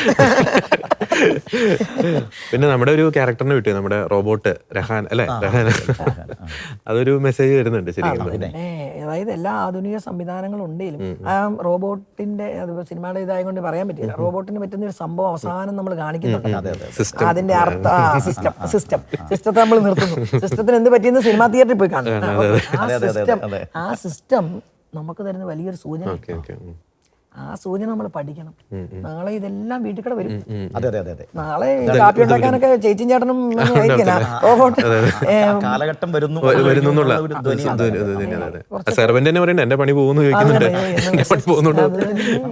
ആ രീതിയിലേക്ക് ലോകം മാറും. ഇതിലെല്ലാമാണ് സന്തോഷം എന്ന് ഓർക്കും. ഒന്നുമല്ല. അത് മാത്രമല്ല ചേച്ചി, അതായത് നമ്മൾ ഈ സിനിമ കാണുമ്പോൾ അതായത് ഈ സമൂഹത്തിൽ നിലവിൽ നടക്കുന്ന എല്ലാ പ്രശ്നങ്ങളും വളരെ സൂക്ഷ്മമായിട്ട് ഓരോ ഫ്രെയിമിൽ. ഇപ്പോൾ ഒരു ഉദാഹരണം എന്ന് വെച്ചാൽ സിനിമ കണ്ടപ്പം വളരെ ടച്ചിങ് ആയിട്ട് തോന്നിയത് ഇപ്പം അവരുടെ വെഡിങ് ആനിവേഴ്സറി.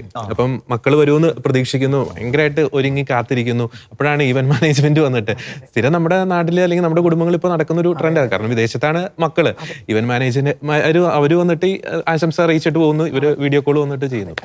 ഭയങ്കര ഒരു ഫീലായിരുന്നു. നടക്കുന്ന സംഭവമാണ്. അതായത് നമ്മൾ എന്നാ പറയുന്നത്, LKG പഠിക്കുന്ന കൊച്ചിനെ വരെ ഇവൻ പഠിച്ച് രക്ഷപ്പെട്ട് അമേരിക്ക പോയിട്ട് വേണം എനിക്ക് രക്ഷപ്പെടാൻ എന്ന് പറയും. ഇത് കേട്ട ഈ കൊച്ചു വളരുന്നില്ല. ഇവിടെ എന്തെല്ലാം സാധ്യതയുണ്ട്. അമേരിക്ക പോകണ്ടെന്നല്ലേ പറഞ്ഞത്, ഇവിടെ എന്തൊക്കെ സാധ്യതയുണ്ട്. ഞാനിപ്പോ പോകുന്നപ്പോ ഒരു സിനിമയിലെ 350 സാധ്യത ഞാൻ പറയാലോ. ക്യാമറ പഠിക്കും നന്നായിട്ട്, സിനിമയിൽ സാധ്യതയുണ്ടല്ലോ.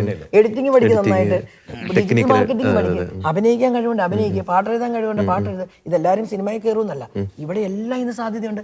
ഒന്നും വേണ്ട, നിങ്ങൾക്ക് നല്ല ആക്ടിങ്ങിന് കഴിവുണ്ടോ. ഇപ്പൊ തന്നെ റീൽ ചെയ്യുന്ന ചില പേരൻസ്, അമ്മയും മകനും കൂടെ ചെയ്യുന്ന, നിങ്ങൾ തന്നെ കണ്ടിട്ട് കാണുമല്ലോ. എന്തൊക്കെ കുഞ്ഞു കുഞ്ഞു പ്രോഗ്രാമിന് എടുത്ത് അവർ ചെയ്യുന്നു. എന്നാ വരുമാനം അവരുണ്ടാക്കുന്നത്. വീട്ടിൽ നിന്ന് അമ്മയും മകനും കൂടെ പ്ലാൻ ചെയ്യുന്നത് കുഞ്ഞു കഥയായിരിക്കും. എന്നിട്ട് നമ്മളെല്ലാം കാണുന്നു, ചിരിക്കുന്നു. സമൂഹത്തിന് ഉപദ്രവമില്ലാത്ത നല്ല സന്ദേശം കൊടുക്കുന്ന ഇങ്ങനത്തെ എന്തൊക്കെ അതിനെല്ലാം വരുമാനം ഉണ്ടെന്നേ. അപ്പൊ നമുക്ക് ഇവിടെ നിന്നുകൊണ്ടിട്ട് 10 പേർക്ക് പണി കൊടുക്കുന്ന മനുഷ്യരായിട്ട് മാറും. അല്ലെങ്കിൽ ഓക്കെ, ഒരു നിവൃത്തിയിലെ മാത്രം പ്രവാസമൊന്നും ആവശ്യമില്ല. അപ്പൊ ഇതെല്ലാം നമ്മൾ പറയുന്നത്, നമുക്ക് 2 മക്കളോ 3 മക്കളോ 4 മക്കളോ ഒക്കെ ഉള്ളൂ. ആ മക്കളെല്ലാം ഒരാൾ ഓസ്ട്രേലിയയിലും ഒരാൾ അമേരിക്കയിലും പോയാൽ രക്ഷപ്പെടുന്നത് നല്ല ഓർക്കണ്ടേ. ഞാൻ ഈ രാജ്യങ്ങളൊക്കെ പലയിടത്തും പോയ ആളാണ്. അവിടെ ഈ കടവും ലോൺ അടക്കലാണ് അവിടെ നടന്നുകൊണ്ടിരിക്കുന്നത്. മനുഷ്യൻ കാണുമ്പോ ഇനി ഇവരോടൊക്കെ ഓർക്കും. ചിലർ 80% സാധാരണക്കാരനാണ്. അവിടെ 20 കയറി വന്നിട്ടുള്ളൂ. പല രാജ്യങ്ങളിൽ പോയ വ്യക്തി എന്നുള്ള നിലയ്ക്ക് ഞാൻ പറയാം, 80% അവിടെയും കിടന്ന് സ്ട്രഗിൾ ചെയ്യുകയാണ്. അവരിങ്ങോട്ട് തന്നില്ലല്ലോ 10 കോടി ഇവിടെ കിടക്കുന്നവർ ഓർക്കും. അവരവിടെ പേരുടെ ലോണും അടച്ച് അവരുടെ പിള്ളേരുടെ കാര്യങ്ങൾ നോക്കിയൊക്കെ വരുമ്പോഴത്തേനും അവരുടെ ജന്മദിനം. അപ്പോ നമ്മള് എവിടെയായിരിക്കുന്നോ ആ ഉള്ളതിൽ സന്തോഷം കണ്ടെത്താനും, ഇവിടെ ഏതെങ്കിലും ഒരു മകനെ കൊച്ചെങ്കിലും നമ്മുടെ ഉണ്ടെങ്കിൽ നല്ലതാണെന്ന് ചിന്തിക്കാനും ഒക്കെ നമുക്ക് ഇടവരണം. എന്ന് കരുതി ജോലിക്ക് വിടരുന്നല്ല, ജോലിക്ക് പോകുന്നത് പോട്ടെ, എങ്കിലും സമാധാനം കണ്ടെത്തേണ്ടത് അതിലാകാൻ ഓർക്കരുത്. എന്റെ മക്കള് പോയാൽ രക്ഷപ്പെടും. ഇതിനകത്ത് അതുകൊണ്ട് ഒരു ഡയലോഗ് ഇട്ടിട്ടുണ്ട്, അത് സിനിമയിൽ കണ്ട അജു പറയുന്നുണ്ടത് എന്നാന്ന്, അത് കൃത്യമായിട്ട് ചിന്തിച്ചാൽ പറ്റും. അപ്പൊ ഇത് നമ്മുടെ ഒരു ആശയമായിരിക്കണം. നമ്മുടെ നാട്ടിലും പല സാധ്യതകളുണ്ട്, അതിനെ വളർത്താൻ പഠിക്കണം, അതിനുവേണ്ടി ശ്രമിക്കും. ഞാനിപ്പോൾ ഈയിടയ്ക്ക് ചില കൃഷി ഇവിടെ ഭയങ്കര നഷ്ടം തന്നെയാണ്, ശരിയാ സമ്മതിച്ചു. പക്ഷെ ആ കൃഷി കൊണ്ട് സന്തോഷിച്ചിട്ട് ആ ഉള്ളത് കൊണ്ട് ജീവിക്കുന്ന ചില കുടുംബങ്ങൾ നമ്മൾ എന്തൊരു അതിനൊന്നും നല്ല പാല് കിട്ടും. അവിടെ പശുവുണ്ട്, നല്ല പാൽ അവർ കിട്ടും, നല്ല മുട്ട കിട്ടും, പിന്നെ നല്ല പച്ചക്കറി കിട്ടും. അവരും ജീവിക്കും. നമ്മൾ കഴിക്കാവുന്നല്ലേ ഈ ഭൂമി കഴിക്കും. ഒരു നേരം നമ്മുടെ മുന്നേ വരുന്ന ഭക്ഷണം എത്ര പേരെ കഴിക്കുന്നു. ഇടാവുന്ന ഡ്രസ്സല്ലേ ഇടുന്നു. ഈ ബോധവൽക്കരണത്തിന്റെ അവബോധത്തിന്റെ ഒക്കെ ഒരു ഈ LKG കൊച്ചിനോട് ആദ്യം പറയുന്നത് അമേരിക്ക പോയി രക്ഷപ്പെടാനാണ്. ഇവിടെയുള്ള സാധ്യതയെ കുറിച്ചുള്ള ബോധവൽക്കരണം കൃത്യമായി കിട്ടുന്നില്ല. അത് കൊടുക്കണം. ഒപ്പം തന്നെ നമുക്ക് ഇതിൻ്റെ അത് ഏറ്റവും കൂടുതൽ എനിക്കൊരു പ്രശ്നത്തിൽ ടച്ച് ചെയ്യേണ്ടത് ഈ ഒരു അപ്പൻ മകൻ റിലേഷൻ. ആ ഒരു അജു പറയുന്ന ഒരു കാര്യമുണ്ട്, എന്ത് പ്രശ്നം ഉണ്ടെങ്കിലും പേരൻസിനോട് ഷെയർ ചെയ്യുക അല്ലേ പറയാം. നമ്മളിപ്പോ ധ്യാനത്തിന്റെ ഒക്കെ ഒത്തിരി പേര് മക്കള് അഭിമുഖീകരിക്കുന്ന പ്രശ്നങ്ങൾക്ക് കൃത്യമായിട്ടുള്ള ഉത്തരമാണ് സിനിമ തരുന്നത്. അത് വലിയൊരു കാര്യം തന്നെയാണ്. അത് ഈ അപ്പനോടുള്ള അപ്പന അതുപോലുള്ള അവന് അതെ ഈ അപ്പന്മാരായി നമ്മൾ മാറേണ്ടതുണ്ട്. അങ്ങനെ കൂടെ സന്ദേശം കൊടുക്കുന്നുണ്ട്. അപ്പൊ തന്നെ അങ്ങനെ വരുമ്പോ മക്കൾ ഓട്ടോമാറ്റിക്കായിട്ട് ബന്ധത്തിന്റെ ആഴങ്ങളിലേക്ക് വരും. എന്ത് പ്രശ്നം ഉണ്ടായാലും ആദ്യമേ പേരൻസിനോട് ഷെയർ ചെയ്യുക. ഇപ്പൊ പറ്റിയേക്കുന്ന ഒരു വലിയൊരു വിഷമം നമ്മൾ കാണുന്നത്, ഇവര് അപ്പനും അമ്മയും അല്ലെ വീട്ടിലുള്ളവരെക്കാളും ഈ കൊച്ചുങ്ങളുടെ മനസ്സിൽ എവിടെയോ നിൽക്കുന്ന കണ്ടിട്ടില്ലാത്ത ബന്ധങ്ങളെ ഇവര് സ്നേഹിക്കുക. ഗുപ്തന്മാരാണ്. അവർക്ക് ഒരു പിടിയില്ല ഏത് ഗുപ്തനാണ്. അപ്പൊ ഇത് വെച്ചിട്ട് ഇവര് അബദ്ധത്തിൽ പെടുന്നില്ലേ, എത്ര ഗതികളിലേക്ക് പെടുന്നു. സത്യസന്ധമല്ല പലതും. അപ്പോൾ അറിഞ്ഞു വരുമ്പോഴത്തേനും കാലം കഴിയുന്നു, അവരെ കൊടുക്കുന്നു.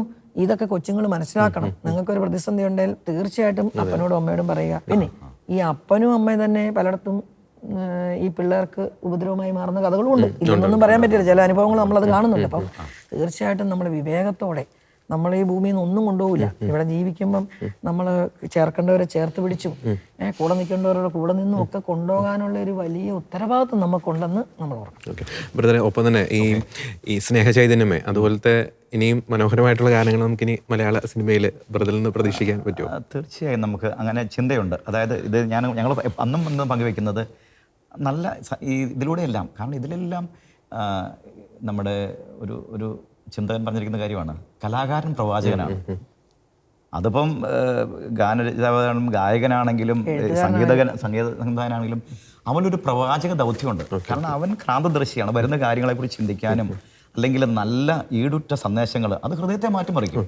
ഞങ്ങളുടെ എളിയ അനുഭവത്തിലൊക്കെ നമ്മുടെ അനേക ഗാനങ്ങൾ കേൾക്കുമ്പോൾ ഈ ആത്മഹത്യയിൽ നിന്ന് പോലും പിന്തിരിഞ്ഞു വന്ന അനേക ഗാനങ്ങൾ നമുക്ക് അത് ഉപകരിച്ചിട്ടുണ്ട്. ബേബിജോന്റെ പറയുക തന്നെ ഞാൻ പറയാം, അതായത് ലോകസുഖമോഹമെല്ലാം കടന്നുപോകും, മാനവന്റെ നേട്ടമെല്ലാം മറന്നു. അതായത് ഈ ഭൂമിയിൽ എന്തൊക്കെ നേടിയാലും ദൈവത്തെ മറന്നു കുഞ്ഞെ ജീവിക്കുന്നത്. അതൊക്കെ ഈ മനുഷ്യന്റെ മക്കളും അതിന്റെ മക്കളും മരിച്ചാലും തലമുറ 10 തലമുറ കഴിഞ്ഞാലും മനുഷ്യന്റെ മനസ്സിൽ മാനസാന്തരപ്പെട്ട പെറ്റമ്മ മറന്നാലും മറക്കാത്ത സ്നേഹമേ. ആരുടെ ഹൃദയത്തിലാണ് കൊള്ളാത്ത? ഞാൻ നിന്നെ സൃഷ്ടിച്ച ദൈവം. നമ്മളാദ്യം ബേബിജോന്റെ പാട്ട് പാടുന്നതൊക്കെ ധ്യാനത്തിന് പാടുന്നത് ഞാൻ നിന്നെ സൃഷ്ടിച്ച ദൈവം. ആ ഭയപ്പെടേണ്ട മകനെ മകളെ എന്നുള്ള 2 ലൈൻ കേൾക്കുമ്പം എത്രയായിരം പേര് കരയുന്ന കണ്ടിട്ടുണ്ടെന്ന് ഞാൻ പാടിയ ശുശ്രൂഷ മാത്രമേ ഞാൻ പറയണേ. ഇപ്പം ഗാനത്തിലൂടെ കൊടുക്കുന്ന ഒരു സൗഖ്യം, കാലപ്രവാഹത്തിന് മുമ്പേ ഞാൻ ബേബിജോൺ പോലും അതൊന്നും ഓർക്കുന്നില്ല. കാലപ്രവാഹത്തിന് മുമ്പേ നിന്നെ ഞാൻ അറിഞ്ഞു, സംഭ്രമിക്കേണ്ട മകനെ. ഞാൻ എല്ലാ ധ്യാനത്തിനും പാടും ഈ പാട്ട് കേട്ടോ. അപ്പൊ ഈ ഇതെവിടെ കൂടെയൊക്കെ കൊടുക്കുന്ന മുൾമുടി അണിഞ്ഞുകൊണ്ട് എനിക്കൊരു മുത്തം നൽകി. അതൊക്കെ എന്നാ പറയണ്ടേ. അപ്പൊ ബേബിച്ചന്റെ പാട്ടുകളെ ഓർക്കുന്നില്ല. നമ്മൾ ഓരോ ധ്യാനത്തിലും കയറുമ്പോഴും ഓരോ ശുശ്രൂഷയ്ക്കും കയറുമ്പോഴും ഒന്നേ കുർബാനയ്ക്ക് തുടക്കുമ്പോഴോ അല്ലെ തീരുമ്പോഴോ അല്ലെ ധ്യാന സമയത്തൊക്കെ ആയിട്ട് ഒരു 4 പാട്ട് പാടാതെ ബേബിജോൺ കലന്താനിയുടെ പാട്ടില്ലാതെ ഒരു ശുശ്രൂഷയും തീരുന്നുണ്ടോന്ന് എനിക്കറിയില്ല. അതിന്റെ ഒരു കാര്യം പറഞ്ഞാലേ ഇപ്പൊ അടുത്ത നാളിൽ തന്നെ വിഷം കഴിക്കാൻ ഇരുന്ന ഒരു വ്യക്തി, ആ വ്യക്തി അത് വിഷകുപ്പി എടുത്ത് എറിഞ്ഞു കളയാനുണ്ടായ ഒരു കാര്യം, പ്രത്യാശയോടെ നീ ദൈവത്തെ നോക്കിയാൽ ഉത്തരം നൽകുമെന്നറിഞ്ഞിടേണം, അവൻ ഉത്തരം നൽകുമെന്നറിഞ്ഞിടേണം, പൊഴിയും കാലങ്ങൾക്കപ്പുറം കാലമുണ്ടെന്ന് ഓർക്കണം. ഈ ഒരു ഒറ്റ ചിന്ത ആണ് ആ മനുഷ്യനെ ആത്മഹത്യയിൽ നിന്ന് പിന്തിരിപ്പിച്ചെന്ന് പറഞ്ഞ് അദ്ദേഹം പൊട്ടിക്കരയുമ്പോൾ നമ്മൾ സത്യത്തിൽ കണ്ണ് നിറഞ്ഞു പോകും. സാറേ ഉള്ള കാര്യം പറയാമല്ലോ. കാരണം ദൈവം അവിടെയൊക്കെ ചെയ്യുന്ന കാര്യങ്ങളെ അപ്പോഴാണ് മനസ്സിലായത്, നിസ്സാരനല്ല ഒരു കലാകാരൻ എന്ന് പറഞ്ഞു. അവന് പ്രതിബദ്ധതയുണ്ട്, അവന് വലിയൊരു മിഷനുണ്ട്, ഒരു ദൗത്യമുണ്ട്. അവൻ്റെ തൂലികയിലൂടെ അവൻ തിരക്കഥയാണെങ്കിലും അവൻ്റെ സംവിധാനമാണെങ്കിലും ഒന്നേ ചെയ്യേണ്ടതുള്ളൂ, സമൂഹത്തെ അല്ലെങ്കിൽ ചില ഹൃദയങ്ങളെയെങ്കിലും ഒന്ന് ഉയർത്തിയെടുക്കാൻ. നീ നിരാശനല്ല, നീ നിരാശയിൽ പോകണ്ട, നീ ചെറിയവനല്ല, നീ വലിയവനാണ്, നിനക്ക് ജീവിക്കാൻ പറ്റും, നിന്നെ നയിക്കും ദൈവം. അല്ല അങ്ങനെയൊക്കെയുള്ള ഒരു പ്രത്യാശ കൊടുക്കുന്ന വചസ്സുകളാണെങ്കിൽ, സന്ദേശങ്ങളാണെങ്കിൽ അതല്ലേ സമൂഹത്തിന് ആനന്ദവും സന്തോഷവും പ്രത്യാശയും, അതല്ലേ സ്വർഗ്ഗം ആഗ്രഹിക്കുന്നത്. നമ്മുടെ അത്യുന്നതന്റെ തന്നെ വീണ്ടും എടുത്ത് പറയാൻ പറ്റില്ല. കൊറോണ ടൈം നിങ്ങൾ അതിൻ്റെ താഴത്തെ കമന്റ് നോക്കി, I am still in Hindu but I am hearing this song every day എഴുതി വെച്ചേക്കുക. എന്നിട്ട് പറയും ഇതാണ് എന്നെ ഈ കൊറോണ സമയത്ത് എനിക്ക് ശക്തി തന്നത്. കൊറോണ സമയത്ത് ഈ 91 സങ്കീർത്തനം ലോകം മുഴുവൻ ഇത് തന്നെ കേട്ടാ ശക്തി. യാത്ര ചെയ്യുമ്പോൾ അതെ, വണ്ടികൾ എല്ലാ വണ്ടികളും അപ്പം ആ ഒറ്റ പാട്ട് കൊടുക്കുന്ന അതിന് ഏണ്ട 8000 കമന്റെങ്ങാണ്ട് ഒരു സ്ഥലത്ത് കിടപ്പുണ്ട്. ഇത് എന്താ മനുഷ്യൻ ഏറ്റെടുത്തേക്കുന്നത്? അവരുടെ ഹൃദയത്തെ തൊടുകയാണ്, പ്രത്യാശ നൽകുക. ഈ പറഞ്ഞ പോലെ തകരുന്നിടത്ത് പ്രത്യാശ നൽകുകയാണ്. അത് നമ്മളെ കൊണ്ട് ചെയ്യാൻ പറ്റിയില്ല, നമ്മൾ പിന്നെ എന്ത് ചെയ്ത്? ഈ ഭൂമി നമുക്ക് ടാലന്റ് തന്നിട്ട് നമ്മൾ അതിനെ ദുർവിനിയോഗം ചെയ്ത് കഴിഞ്ഞപ്പോൾ അതിന്റെ ഭീകരത എത്ര വലുതാണ്. ഒരു കലാകാരന് നന്മയുടെ സന്ദേശം കൊടുക്കാൻ പറ്റും, തിന്മയുടെ സന്ദേശം കൊടുക്കാൻ പറ്റും. ഈ തിന്മയുടെ സന്ദേശം കൊടുക്കാൻ കഴിഞ്ഞിട്ടുണ്ടെങ്കിൽ അത് ലക്ഷങ്ങളെ തിന്മയിലേക്ക് നയിക്കുമ്പോൾ പ്രത്യാശയുടെ സന്ദേശമായി ഒരു കലാകാരൻ ഇറങ്ങിക്കഴിഞ്ഞാൽ അവൻ്റെ കുഞ്ഞു കഴിവായിരിക്കും, പക്ഷെ അതിൻ്റെ ഔട്ട്പുട്ട് വളരെ വലുതാണ്, ചിന്തിക്കുന്നതിനപ്പുറമാണ്. അപ്പോൾ ആ ഒരു അനുഭവം എളിയ ജീവിതത്തിൽ പകർത്താൻ കഴിഞ്ഞപ്പോഴുണ്ടല്ലോ മനസ്സിലായി, നമ്മുടെയൊക്കെ കുഞ്ഞു ജീവിതമെങ്കിലും അതിന് വലിയ സാധ്യതയുണ്ട്. എന്നാൽ വേറൊരു സൈഡ് കൂടെ ഉണ്ട്. നമ്മൾ ഈ പോകുന്ന വഴി നമുക്ക് ഈ പറഞ്ഞ പച്ച വിരിച്ച പുൽമേടൊന്നും അല്ല, ദൈവത്തിന്റെ സന്നിധിയിലെ പുൽമേടേ ഉള്ളൂ. കർത്താവ് തന്നത് പുൽമേടേ ഉള്ളൂ. സഹനങ്ങളും പ്രശ്നങ്ങളും വിഷമങ്ങളും എല്ലാ വരും അവഹേളനങ്ങളും ഒക്കെ ആയിരിക്കും. നമ്മളൊക്കെ എന്തെല്ലാം അനുഭവിച്ചിട്ടാണ് ഇവിടെ വന്നത്. നമുക്ക് ശരിക്കും പറഞ്ഞു കഴിഞ്ഞാൽ ഞാനൊക്കെ ദുബായി ചെല്ലുമ്പോൾ, ഞാൻ ദുബായിലൊന്നും അല്ല എവിടെയോ എന്നൊക്കെ പറഞ്ഞ മനുഷ്യരൊക്കെ എവിടെയാ അറിയത്തില്ല, എന്നെ കാണുന്നില്ല ആൾക്കാർ. ഇത് നമ്മൾ അതുപോലെ ശുശ്രൂഷയ്ക്കൊക്കെ നമ്മൾ പോകുമ്പം ഒരു ദിവസം അങ്ങോട്ട് പോകുന്നു പെട്ടിയും ഓർഗനുമായിട്ട്, 5 ദിവസം കഴിയുമ്പോൾ ഇങ്ങോട്ട് വരുന്നു. അപ്പൊ ഇത് എങ്ങോട്ടാ പോകുന്നത് ആർക്കറിയാം? അതാണ് ഈ ധ്യാന കേന്ദ്രത്തിലാണെന്ന് അറിയത്തില്ല പുറത്തുള്ള മനുഷ്യർ. എന്തൊക്കെ തരത്തിലുള്ള കാര്യങ്ങൾ കേട്ടിട്ടൊക്കെയാണ് നമ്മളൊക്കെ ഇന്ന് ഇവിടെ നിൽക്കുന്നതെന്ന് കരുതിയിട്ട്. അപ്പം നമ്മള് പച്ച വിരിച്ച പുൽമേട് ദൈവം തരുന്നതേ ഉള്ളൂ, ആ ആശ്രയത്തിലുള്ള പുൽമേടേ ഉള്ളൂ. ബാക്കിയൊക്കെ അപ്പുറത്തെ സൈഡിൽ ചിലപ്പോൾ മുൾമുടിയും അവഹേളനങ്ങളും അധിക്ഷേപവും. ഈ അനുഭവം തന്നെയാണ്. ഈ മുൾമുടി അണിഞ്ഞുകൊണ്ട് അവൻ തരുന്നത് മുത്തവാ, പക്ഷേ മുൾമുടി അത് നിസ്സാരമല്ല. ശരിക്കും ഇത് ശരിക്കും പരുപരുത്തതും, അതായത് കല്ലേറ്, വിമർശനങ്ങൾ, കുറ്റപ്പെടുത്തലുകൾ, ഇതൊക്കെയാണ് നമുക്ക് രചനാ തന്തുക്കളായി മാറുന്നത്. അപ്പോൾ ഇതൊന്നും അല്ല, ഇതിനൊക്കെ അപ്പുറത്തൊരു വിജയമുണ്ട്. ആദ്യകാലങ്ങളൊക്കെ പറഞ്ഞ മെച്ചമുണ്ടാ ഇതുകൊണ്ട് വേറൊരു പണിയില്ലേ. എന്നോട് വേറെ ഒരു ചാനലിൽ, വലിയൊരു ചാനലിൽ എന്നെ വിളിച്ച്, നല്ല ശമ്പളമായിരുന്നു. അപ്പൊ 7 മുട്ടത്ത് പാടാൻ നിൽക്കുക. അച്ഛൻ പറഞ്ഞു 2 ദിവസം വേണം പൊക്കോളാൻ പറഞ്ഞു. അങ്ങനെയാലും ചാനലുകാർ നമുക്ക് ജോലി തരികയില്ല, അവിടെ വായിച്ച് പാടാൻ ആളില്ലേ, അതാണ് സത്യം. അതുകൊണ്ട് കീബോർഡ് വായിച്ച് പാടുകയായിരുന്നു. അപ്പം ആ 2 പണിയും കൂടെ ചെയ്യണ ഇച്ചിരി പാടാം. അപ്പം ആ ചാനൽ വലിയ സാലറി ഒക്കെ ആയിരുന്നു. എന്നോട് ചീത്ത പറയാത്ത ഒരു മനുഷ്യൻ കാണിക്കും. കുടുംബം, ആ ജീവിതം തന്നെ രക്ഷപ്പെട്ടനെ അങ്ങോട്ട് പോയെങ്കിൽ. ഇവിടെ ഈ 500 രൂപ കിട്ടിയിട്ട് എന്ത് ചെയ്യാനാ? അന്നൊക്കെ ചെറിയ പൈസയല്ലേ നമുക്കുള്ളൂ, ധ്യാനത്തിനൊക്കെ ജീവിക്കാൻ പോലും നമുക്ക് പൈസയില്ല. ആ സമയത്തൊക്കെയാണ് നമ്മൾ ഈ ശുശ്രൂഷ പിടിച്ചു നിന്നത്, വലിയ ഓഫറുകൾ മാറ്റിയിട്ട്. പക്ഷെ ഇന്ന് തിരിഞ്ഞു നിൽക്കുമ്പോൾ, ഇന്ന് എൻ്റെ ഉത്തരവാദിത്തത്തിൽ ഒരു വലിയ ചാനൽ പോകുന്നുണ്ട്, ലോകം മുഴുവൻ വായിക്കുന്ന സി ന്യൂസ് എന്ന് പറഞ്ഞാൽ. അപ്പോൾ എവിടെ ദൈവം കുറച്ച്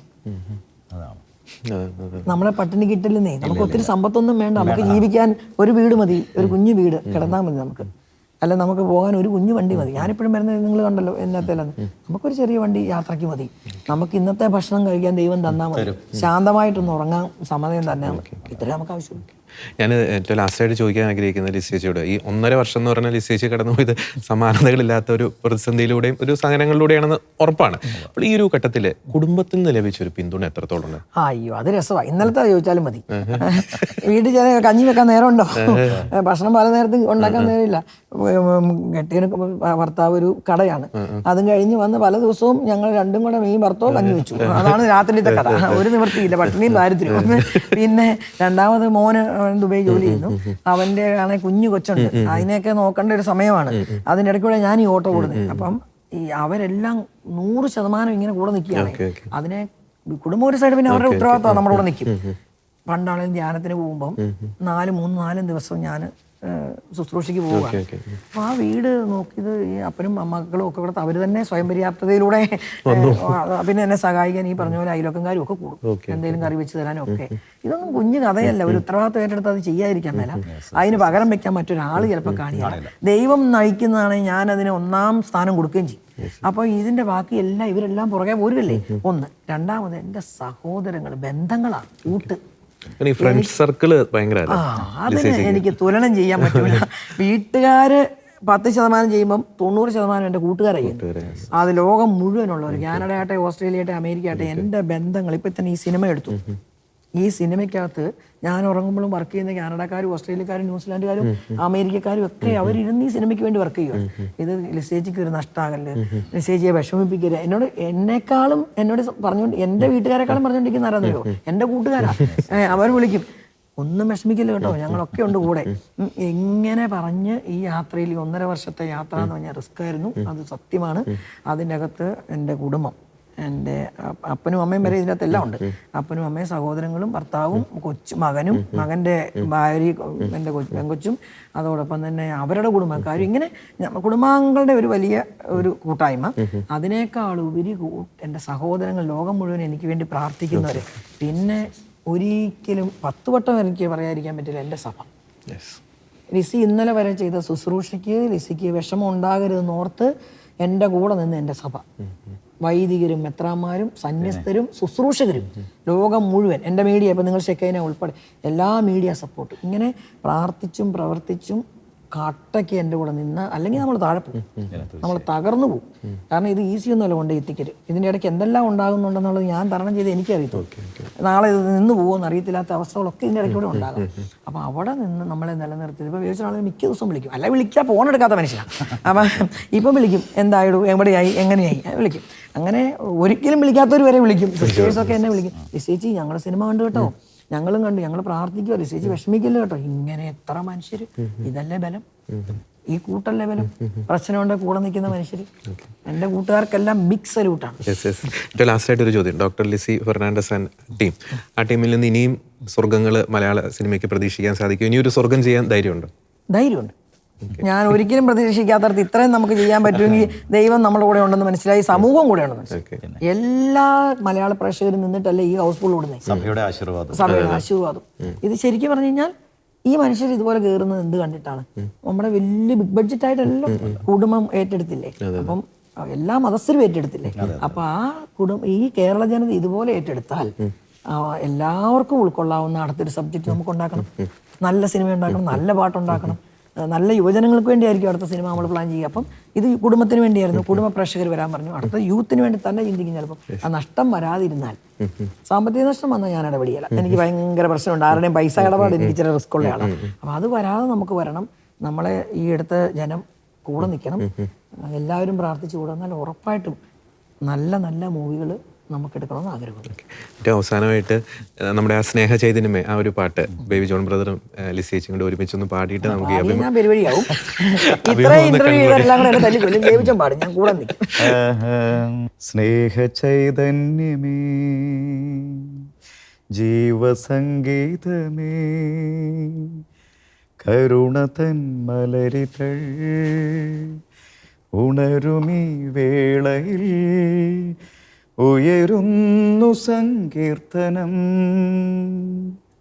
സ്വർഗസായുജ്യമേ, ആത്മസാഫല്യമേ, ഹൃദയമാം വീണയിൽ മധുരമായി പാടിടാം, ഉയരുന്നു സങ്കീർത്തനം. വാഴ്ത്തുന്നു നിൻ ദിവ്യനാമം, പാടുന്നു നിൻ ദിവ്യഗീതം. കാഴ്ചയായി വന്നിതാ ഏകിടാം ജീവിതം, തിരുനാമ സങ്കീർത്തനം. എനിക്ക് എൻ്റെ ഇതൂടെ പറയാൻ ഞാൻ വർഷങ്ങൾ ഒരു ധ്യാന കേന്ദ്രത്തിൽ പാടുകയായിരുന്നു, കീബോർഡ് വായിച്ച് പാടുമായിരുന്നു. അപ്പം ഒരു പാട്ടിന്റെ 2 ഘട്ടം കൂട്ടിയിട്ട് പിച്ചി പാടുക എന്നുള്ളതായിരുന്നു. അന്നത്തെ ഹൈ പിച്ചിന് പാടും, നേരെ കയറ്റിയിട്ട് പാടും. അങ്ങനെ ഒരു 15 വർഷത്തെ കണ്ടിന്യൂസ് പാട്ടുകൊണ്ട് എൻ്റെ വോക്കൽ കോളിന് നീര് വരികയും പാടാൻ പറ്റാതെ വരികയും ചെയ്തു. എൻ്റെ സ്വരം ഇതല്ല. നല്ല പെരുന്നാൾ കുർബാനയൊക്കെ ഒറ്റയ്ക്കായിരുന്നു. പണ്ടാരണ്ട് പറഞ്ഞ പോലെ ഗ്രൂപ്പ് സോങ് ഒറ്റയ്ക്ക് പാടുന്ന ഒറ്റയ്ക്കായിരുന്നു. കീബോർഡും വായിക്കും, പാട്ടും പാടും, എല്ലാം ചെയ്യും. പക്ഷെ ഇപ്പൊ ശബ്ദമില്ലാത്തതുകൊണ്ട് എനിക്ക് പാടാൻ പറ്റുന്നില്ല. വോക്കൽ കോൾ മുഴുവൻ പോയതാ, അതുകൊണ്ടാണ് പാടാത്തത്. അതുമാരാണ് നമ്മൾ രചിക്കാനും ട്യൂൺ ചെയ്യാനൊക്കെ. പക്ഷേ ദൈവം നിർത്തി സംരക്ഷിച്ചതിൻ്റെ ഒരു ജീവിതമാണ് 10 വയസ്സ് തുടങ്ങിയുള്ള സംഗീതയാത്ര ഇന്ന് വരെയും നിലനിൽക്കുന്നത്. എല്ലാ ആശംസകളും ലിസി, ബേബി ജോൺ ബ്രദർ. ഇനിയും കൂടുതൽ സ്വർഗ്ഗങ്ങൾ മലയാള സിനിമയിൽ സംഭവിക്കട്ടെ, അതിന് ദൈവം ഇടപെടുത്തട്ടെ. ഈ ഒരു സിനിമയെ, സ്വർഗ്ഗം സിനിമയെ പ്രേക്ഷകർ കൂടുതൽ ഏറ്റെടുക്കട്ടെ, വലിയൊരു വമ്പൻ വിജയമായിട്ട് ഈ സിനിമ മാറട്ടെ എന്ന് ആശംസിക്കുന്നു. Thank you. ഷക്കീന ടിവിക്കും സ്നേഹത്തിനും എല്ലാം നന്ദി കേട്ടോ. തുടർന്നും ഷക്കീന കുടുംബം നമ്മുടെ ഒപ്പം ചേരുന്നു, നമുക്ക് മുന്നേറാം. ദൈവം ഇടയാക്കട്ടെ. Thank you.